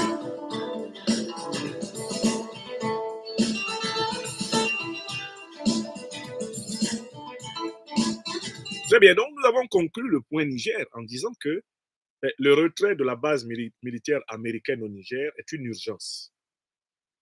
C'est une urgence tactique et stratégique pour le gouvernement nigérien, pour le CNSP, pour le peuple nigérien. Contrairement aux apparences, il ne faut pas attendre. C'est une urgence. Car l'alliance de l'OTAN, comme on l'a vu pour la déstabilisation de la Libye, chapeaute toutes les opérations de déstabilisation de ces puissances vassales. C'est ce que j'ai dit. Et ça, je l'ai appris en lisant les bons livres. Je l'ai appris en lisant les bons livres. Je m'en vais chercher le savoir pour le donner au peuple africain. Je sais comment ils font. J'ai appris, j'apprends ça. Quand je n'en sais pas assez, je me renseigne, je m'assois, j'apprends encore. Est-ce que c'est clair? Voilà. Maintenant, passons au troisième sujet que j'ai retenu pour cette émission. Je voudrais parler d'une visite particulière. Une visite particulière qui a eu lieu au Burkina Faso cette semaine.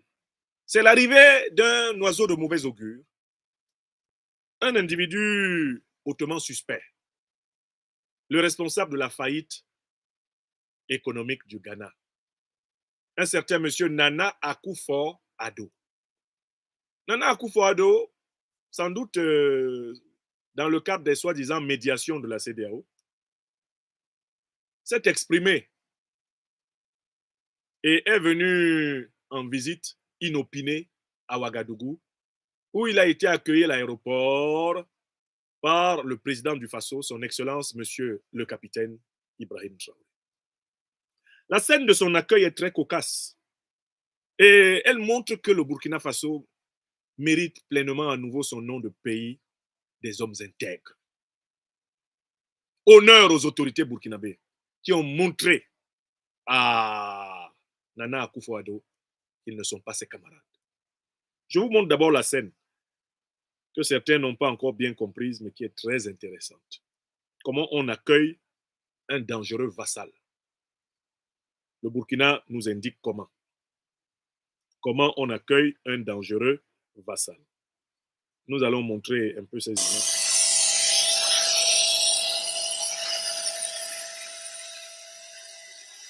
Personne ne veut le saluer. Il veut tendre la main, les gens gardent les mains collées à leur corps.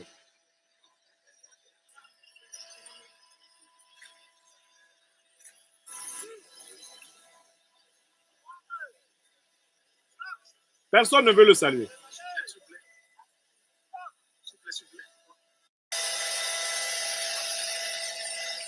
Le président Traoré le touche de l'extérieur de la main comme ça, c'est tout.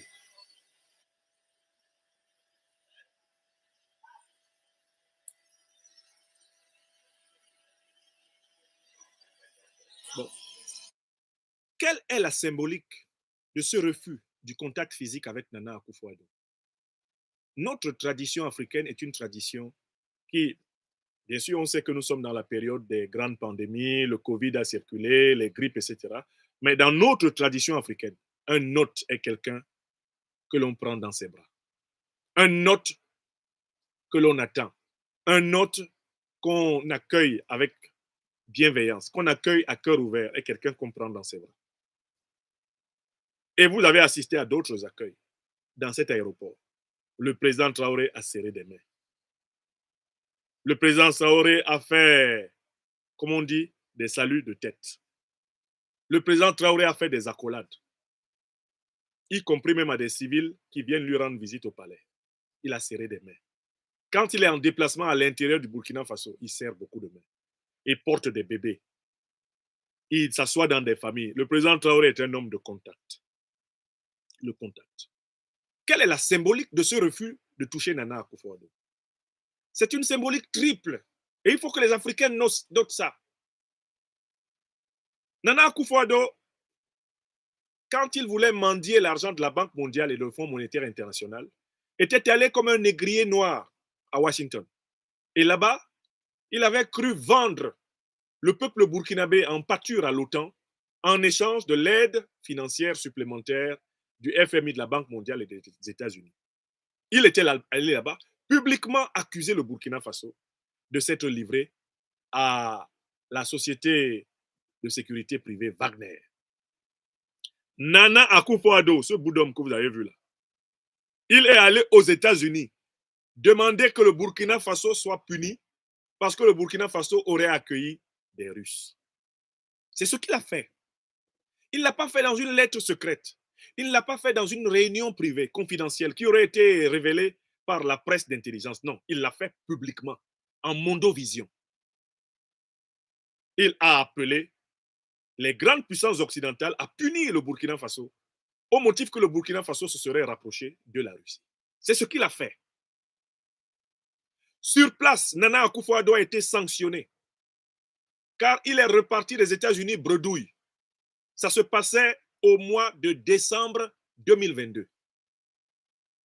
Décembre 2022, je n'ai pas oublié. Quand il est rentré des États-Unis, le Ghana est tombé en faillite. Le Ghana s'est retrouvé dans l'incapacité de payer sa dette intérieure et sa dette extérieure. Au point que Nana Akufo-Addo a été obligé d'aller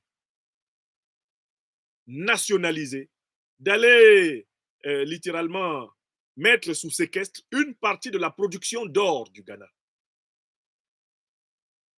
Il a séquestré une partie de la production d'or du Ghana pour payer un certain nombre de dettes de fonctionnement de l'État ghanéen en utilisant des lingots d'or cash. Il a mis en place une loi qui disait que 20% de l'or détenu par toutes les entreprises doit être mis à la disposition de l'État. Parce que quand il est revenu des États-Unis, ils ne lui ont pas donné un copec, pas un dollar.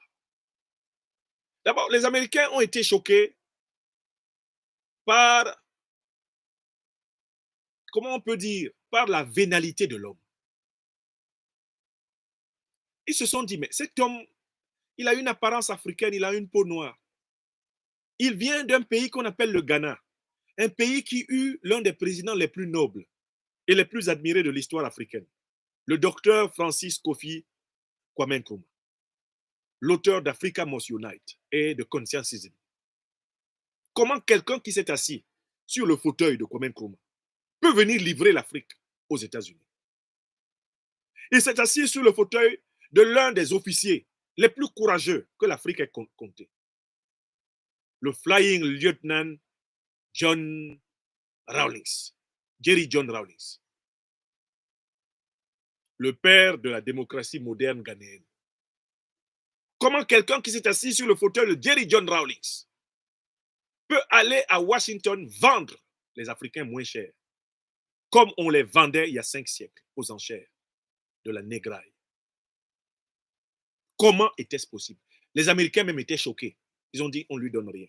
C'est exactement ce qui est arrivé à Macky Sall quand il allait mendier du blé chez Poutine. Poutine lui a dit non. Poutine a dit non, non, non, non, non, non. Ce gars, il ne mérite rien. Il est reparti avec un nom, Macky Sall, le mendiant de blé. Mais il n'a pas eu 1 gramme de blé. Revenons à Nana Akufo-Addo. C'est donc le vendeur de ses frères, le calomniateur de ses frères, l'ennemi du peuple burkinabé, qui décide de rendre visite au Burkina Faso tout d'un coup. Donc, ne pas le toucher, c'était lui dire qu'on sait qu'il est mauvais. Et ça correspond dans la tradition africaine à une règle du bannissement. Le bannissement dans la tradition africaine consiste à mettre l'individu qui est ennemi de la communauté, qui est dangereux hors de la communauté, de telle façon que même quand on le voit, il est transparent. Ne pas toucher Nana Akufo-Addo, c'est lui dire que nous, Africains, au Burkina Faso, nous, on ne le considère pas comme un Africain. On ne le considère pas comme le frère des Africains, comme un Africain. parce qu'il a posé un acte anti-africain. Et il ne s'en est jamais publiquement repenti. Mais il y a un deuxième symbole. Il était venu avec des doléances de la CEDEAO, et notamment une doléance complètement absurde de la CEDEAO, ce que j'appelle la doléance du mariage forcé. Le Burkina, le Mali et le Niger ont dit c'est terminé. En langue bambara, on dit Abana Peu Peu. Le Mali, le Burkina et le Niger ont même donné une argumentation supplémentaire pour expliquer pourquoi leur sortie de la CEDEAO était sans délai. Elle est sans délai parce que la CEDEAO n'a pas respecté ses propres textes réglementaires. Donc, il est hors de question qu'on se réfère à un texte réglementaire de la CEDEAO pour retarder d'1 an la sortie effective du Mali, du Burkina et du Niger. Le Mali, le Burkina et le Niger se sont même fait pédagogues en droit international pour la CEDEAO néocoloniale. Mais Nana Akufo-Addo est porteur d'un message décalé, coupé de la CEDEAO, qui consiste à dire, vous n'êtes pas partis, restez avec nous, ne bougez pas, on a besoin de vous, sans vous, nous ne sommes rien.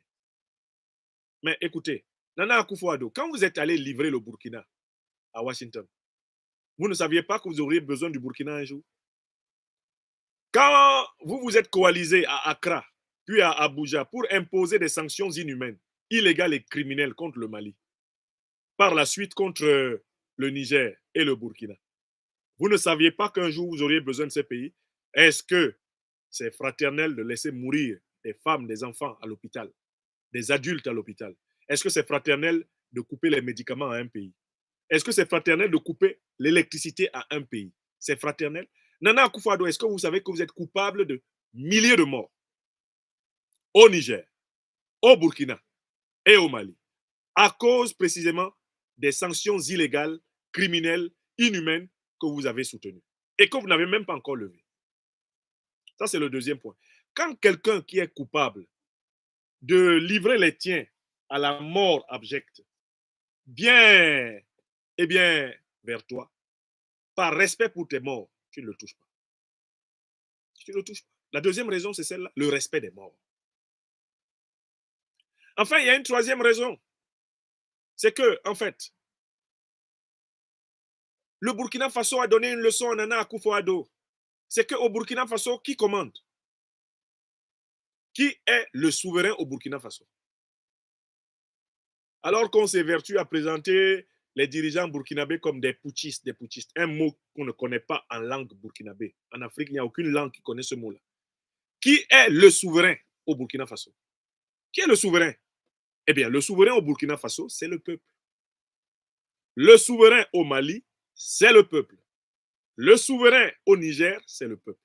Quand le peuple t'a vomi, les autorités ne peuvent pas te boire. Le président Traoré, que vous voyez là, il fait la politique du peuple burkinabé. Il ne fait pas sa politique à lui. Quand les Burkinabés voient la tête de Nana Akufo-Addo, ils disent, il y a Wotode. Il y a Wotode. Le président Traoré sait qu'il ne peut pas faire ami-ami avec quelqu'un que son peuple a vomi. Jamais. Il ne peut pas faire ça. Il faut que vous sachiez que dans l'AES, nos dirigeants respectent nos peuples. Quand quelque chose ne plaît pas à nos peuples, nos dirigeants ne font pas ça. On n'est pas en Ouattari. On n'est pas au Togo. On n'est pas au Bénin, où les dirigeants font ce qu'ils veulent. On n'est pas dans la dictature de Paul Biya au Cameroun. On n'est pas au Gabon, où Oligui va où il veut. On n'est pas en Guinée équatoriale, où les Obians font ce qu'ils veulent. On n'est pas au Tchad, où les Débits vont où ils veulent. Non, on n'est pas à l'époque de Bazoum, où le président fait des déclarations contre son armée et il s'en va dormir. Non, on est dans l'AES. Dans l'AES, le souverain, c'est le peuple. Donc, quand vous voyez le président Goïta sortir, il sort en vérifiant la position de son peuple. Il marche avec son peuple. Pas un pas sans le peuple. Quand vous voyez le président Ibrahim Traoré sortir, il marche en vérifiant la position de son peuple. Pas un pas sans son peuple. Quand vous voyez le président Abdourahmane Tiani sortir, quand il marche, il vérifie où est son peuple. Il suit ses engagements envers son peuple. Donc, vous ne pouvez pas venir imposer à ces présidents des amitiés contre nature. Vous ne pouvez pas venir imposer à ces présidents de froisser la dignité de leur peuple pour vous faire plaisir, parce que vous êtes un président étranger. Quand vous venez au Burkina, le président Traoré a la responsabilité de montrer à son peuple qu'il a bien compris que son peuple ne veut pas de ce type. Mais comme la politique, la diplomatie ont leur réalité, bon, recevez-le, qu'il raconte ce qu'il a raconté, vous lui donnez nos positions, mais ne faites pas ami-ami avec lui. On n'est pas ses amis. Je vous rappelle une scène qui n'a pas plu au Burkinabé. Lors de la visite de 2017 du président français, il a caressé le menton et la tête du président Kaboré. Jusqu'aujourd'hui, les Burkinabés ne sont pas contents de ça. Même si Kaboré a perdu le pouvoir, même si on ramenait Kaboré président par impossible, les Burkinabés ne seraient pas contents qu'un jeune président, qu'un président étranger vienne caresser la tête de leur président et dire qu'il est allé réparer les ventilateurs. Ça, non. À Ouaga, on n'aime pas ça. En Afrique, on n'aime pas la foutaise. On n'aime pas la foutaise.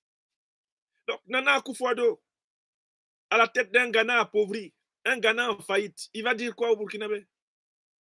Qu'est-ce qu'il va dire de bon? En quoi est-il un médiateur crédible? Et comment peut-il rêver que le Burkina fasse marche arrière? Le Burkina est en avant. Le Mali, le Burkina, le Niger sont en avant. Vers la confédération du Sahel, vers la fédération du Sahel. Ils sont en train de marcher vers la monnaie unique Sahel. On n'a plus le temps là. À Ouaga, à Bamako, à Niamey, on est à devant Dougou. Devant Dougou. Dougou, ça veut dire le village. Le village de devant. C'est là-dedans qu'on est. Regardez-moi des has-been comme ça. Un type sombre comme le passé. Néocolonial. Sombre comme le passé. Glauque de la domination occidentale. Qu'est-ce qu'il vient faire à Ouaga? Voilà quelqu'un qui gaspille le kérosène de son avion pour rien. Le peuple burkinabé est allié au peuple ghanéen contre l'oligarchie de Nana Akufo-Addo. Oui, attention, le peuple burkinabé et le peuple ghanéen, c'est un peuple, c'est le peuple africain. Mais le peuple burkinabé, le peuple ghanéen ont intérêt à ce que des types comme Nana Akufo-Addo dégagent du Ghana. Les peuples de l'AES sont unis à tous les autres peuples africains qui sont en lutte. Et le président Traoré l'a rappelé dans son discours la dernière fois. Ils sont unis à tous les autres peuples africains qui sont en lutte. Mais cette union avec les autres peuples africains ne veut pas dire plaisanter avec les voyous d'État qui participent à retarder le continent. Donc je voudrais ici saluer non seulement les autorités burkinabées, mais saluer le peuple burkinabé pour la visite glaciale, froide, distante, pour la visite symboliquement bannissante qu'ils ont réservée au renégat africain Nana Akufo-Addo. C'est une très belle leçon de vie et j'espère que ce Nana Akufo-Addo ne l'oubliera pas de sitôt et qu'on ne le reverra pas à tenter en réalité de jouer au malin avec notre peuple. Je conclue ce tour d'actualité politique. Je conclue ce tour d'actualité politique par la CEDEAO. La CEDEAO s'acharne à faire figurer les armoiries, la carte, les images représentant le Mali, le Burkina, le Niger sur ses emblèmes, alors que ces pays se sont souverainement retirés. La CEDEAO souffre du syndrome du mariage imaginaire. Le Mali, le Burkina et le Niger sont partis. Le Mali, le Niger et le Burkina sont partis. Mais enlevez-les sur vos drapeaux, enlevez-les sur vos emblèmes, oubliez-les dans votre organisation. Ils ne sont plus membres de la CEDEAO, ils sont toujours des pays ouest-africains. Mais ils ne sont plus membres de la CEDEAO. C'est-à-dire que nous assistons à une situation ridicule, rocambolesque, farcesque. 3 pays se retirent souverainement d'une organisation et l'organisation continue à faire comme si ces pays en étaient toujours membres. C'est un peu comme un divorce qui est proclamé. Et puis il y a l'une des parties qui dort dans un lit où le conjoint n'est plus, mais qui continue à embrasser les oreillers, comme si c'était le conjoint. Depuis quand les oreillers peuvent remplacer ton mari ou ta femme? Depuis quand? La CEDEAO, c'est un conjoint qui embrasse les oreilles en pensant que c'est son conjoint qui est là. C'est fini. Mais secouez les dirigeants de la CEDEAO. Dites-leur que c'est fini. Abana peu. Dites-leur ça dans toutes les langues. Écrivez ça sous la vidéo. Je dis ça dans les langues que je connais. CEDEAO, Abana peu de. L'AES est parti. AES Angata. A CEDEAO me kalwe. I mal. Mali, Burkina, ni Niger, Banque, Libye, li mal. Tilana là. Libye, li mal. C'est quoi ça? Chez moi au Cameroun, on dit que l'amour n'est pas forcé. C'est quoi ça? Est-ce que l'amour est forcé? L'amour n'est pas forcé. CEDEAO. Enlevez les 3 noms là dans vos affaires. Débrouillez-vous entre États néocolonisés, vassaux de la France-Afrique, support de l'impérialisme occidental. Allez dans votre vadrouille. Bon, on dit quoi? Je lis ce que mes amis disent là. Essili. La CEDEAO embrasse les oreilles maintenant. Chez moi, Bandem, dit maman, fibon, ndabe wendio. La CEDEAO là, c'est une maison ambulante. C'est une maison qui se déplace seule, sans roue. Bandem, dit fibon, makuchimo, ndabe wendio. Mokon nous deux dans toutes les langues. CEDEAO, Evo bi. Hein? C'est quoi ça? Abidjan, on dit c'est le goumen. Ça, c'est quel goumen ça? Mais ça, c'est un goumen mystique. Ça, c'est un goumen pro max, comme disent mes amis. Hein, CEDEAO? Bide. C'est fini. On dit CEDEAO, Bemapem, Evo, Kekem. C'est fini. C'est quoi ça? Le mariage là est terminé. Toi, tu restes à embrasser les oreilles. CEDEAO, il y a quoi? Tu vas pas bien? C'est fini. Tu ne verras plus jamais le Mali, le Burkina et le Niger dans ton affaire. Jamais. Ils sont partis. Ils sont partis au chemin du nord et tout. J'entends la CEDEAO pleurer, revenez. Ils sont partis. Ils sont partis dans la ES. J'entends les cris de la CEDEAO, revenez. Mais ils sont partis. Ils sont partis. Les pays de l'AES, ça ne sert à rien de les appeler. Revenez. On va vous dire ça comment? Faites-leur une chanson pour ça. CEDEAO, Ekpa. CEDEAO, ça met. C'est fini. Merci Ziambidou. Merci beaucoup. Hein? À Yoruba, on dit quoi? Otitan patakpara. C'est fini. CEDEAO, waouye. Ajoué. CEDEAO, aoujiawe. Yeah, aoujiawe. Aoujiawe. On dit en sango. Hein? Et vous, voilà. CEDEAO, Kwisha. Bon, écoutez, lâchez-nous les baskets, on n'est plus avec vous. Il y a quoi? Laissez-nous tranquilles. L'AES a du travail. À l'AES, on est vraiment occupé. On est sur des dossiers sérieux là. Ah non, revenez, on ne revient pas. Yakubu Gowon même, hein, cette marionnette de l'OTAN, lui aussi vient de revenir. Yakubu Gowon, what is your problem? Nigeria is the biggest country of West Africa. Go ahead with Nigeria. People are dying of hunger in Nigeria. Take care of Nigeria. Thank you, Heavy Matt. Take care of your own Nigeria, Yakubu Gowon. You got a Biafra war. And when you created the ECOWAS, you were one of the putschists of Nigeria. So keep your CEDEAO. You can eat your ECOWAS with Gary. put gari for inside and granite and eat them. We're not there again for that neo-colonialist thing. You don't hear me fine? Bo, General Yakubu, go sleep. Go sleep. The alliance of Sahelian state will never more come back to this fake organization called ECOWAS. Take notice of that. C'est tout.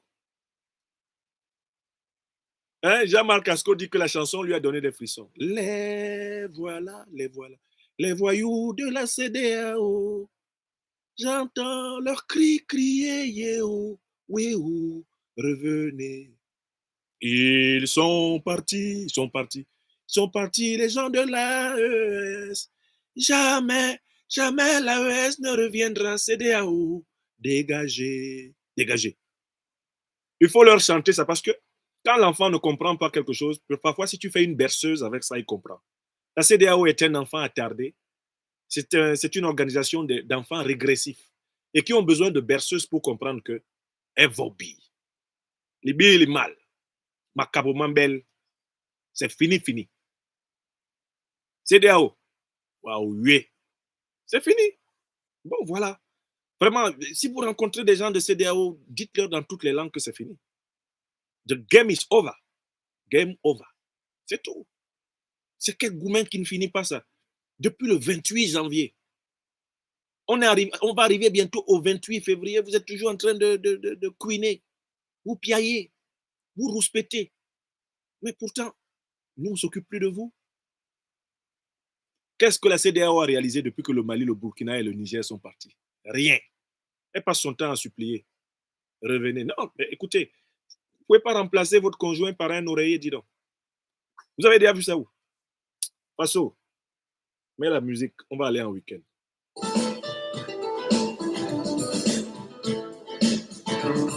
Evo, que wou.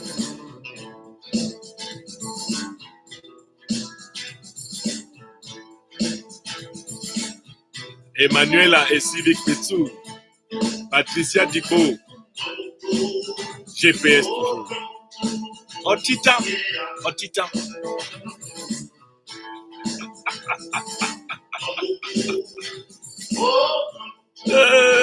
Vraiment, on souffle. On souffle avec les has-beens de la CEDEAO.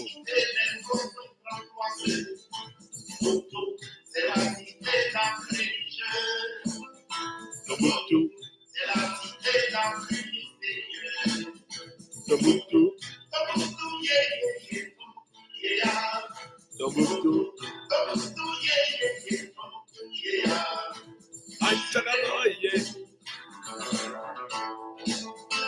Visitez Bella Farandi.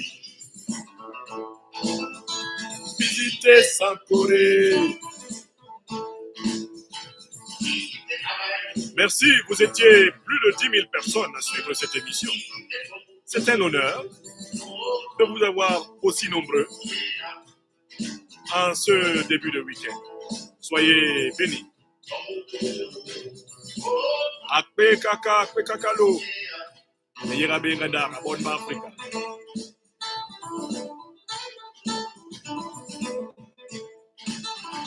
Visitez Tombouctou. Antara Boye. Antara Rogue. Visitez Bella Farandi.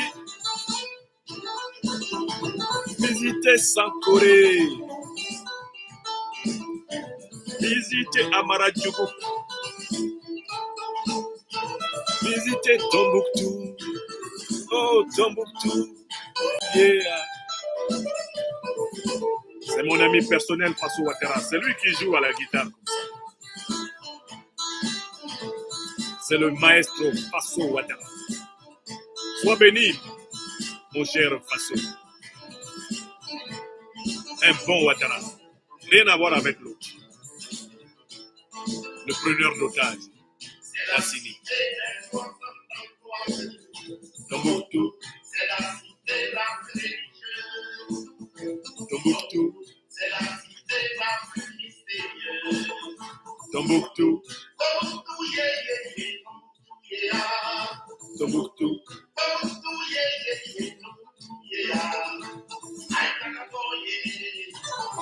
Bon week-end. Merci. Merci. Portez-vous bien. Merci. Merci.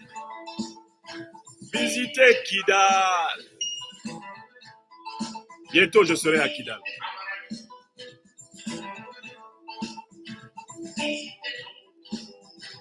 Oh, Tombouctou, yeah. Tombouctou, oh, Tombouctou, yeah. À bientôt, mes chers amis. Merci à celles et ceux qui continuent à prendre des abonnements sur notre chaîne YouTube et sur notre chaîne Facebook et notre chaîne TikTok. Merci. À celles et ceux qui ont pensé à partager ce programme. Merci. À bientôt. À demain. Au revoir. Portez-vous bien, mes chers amis. Au revoir.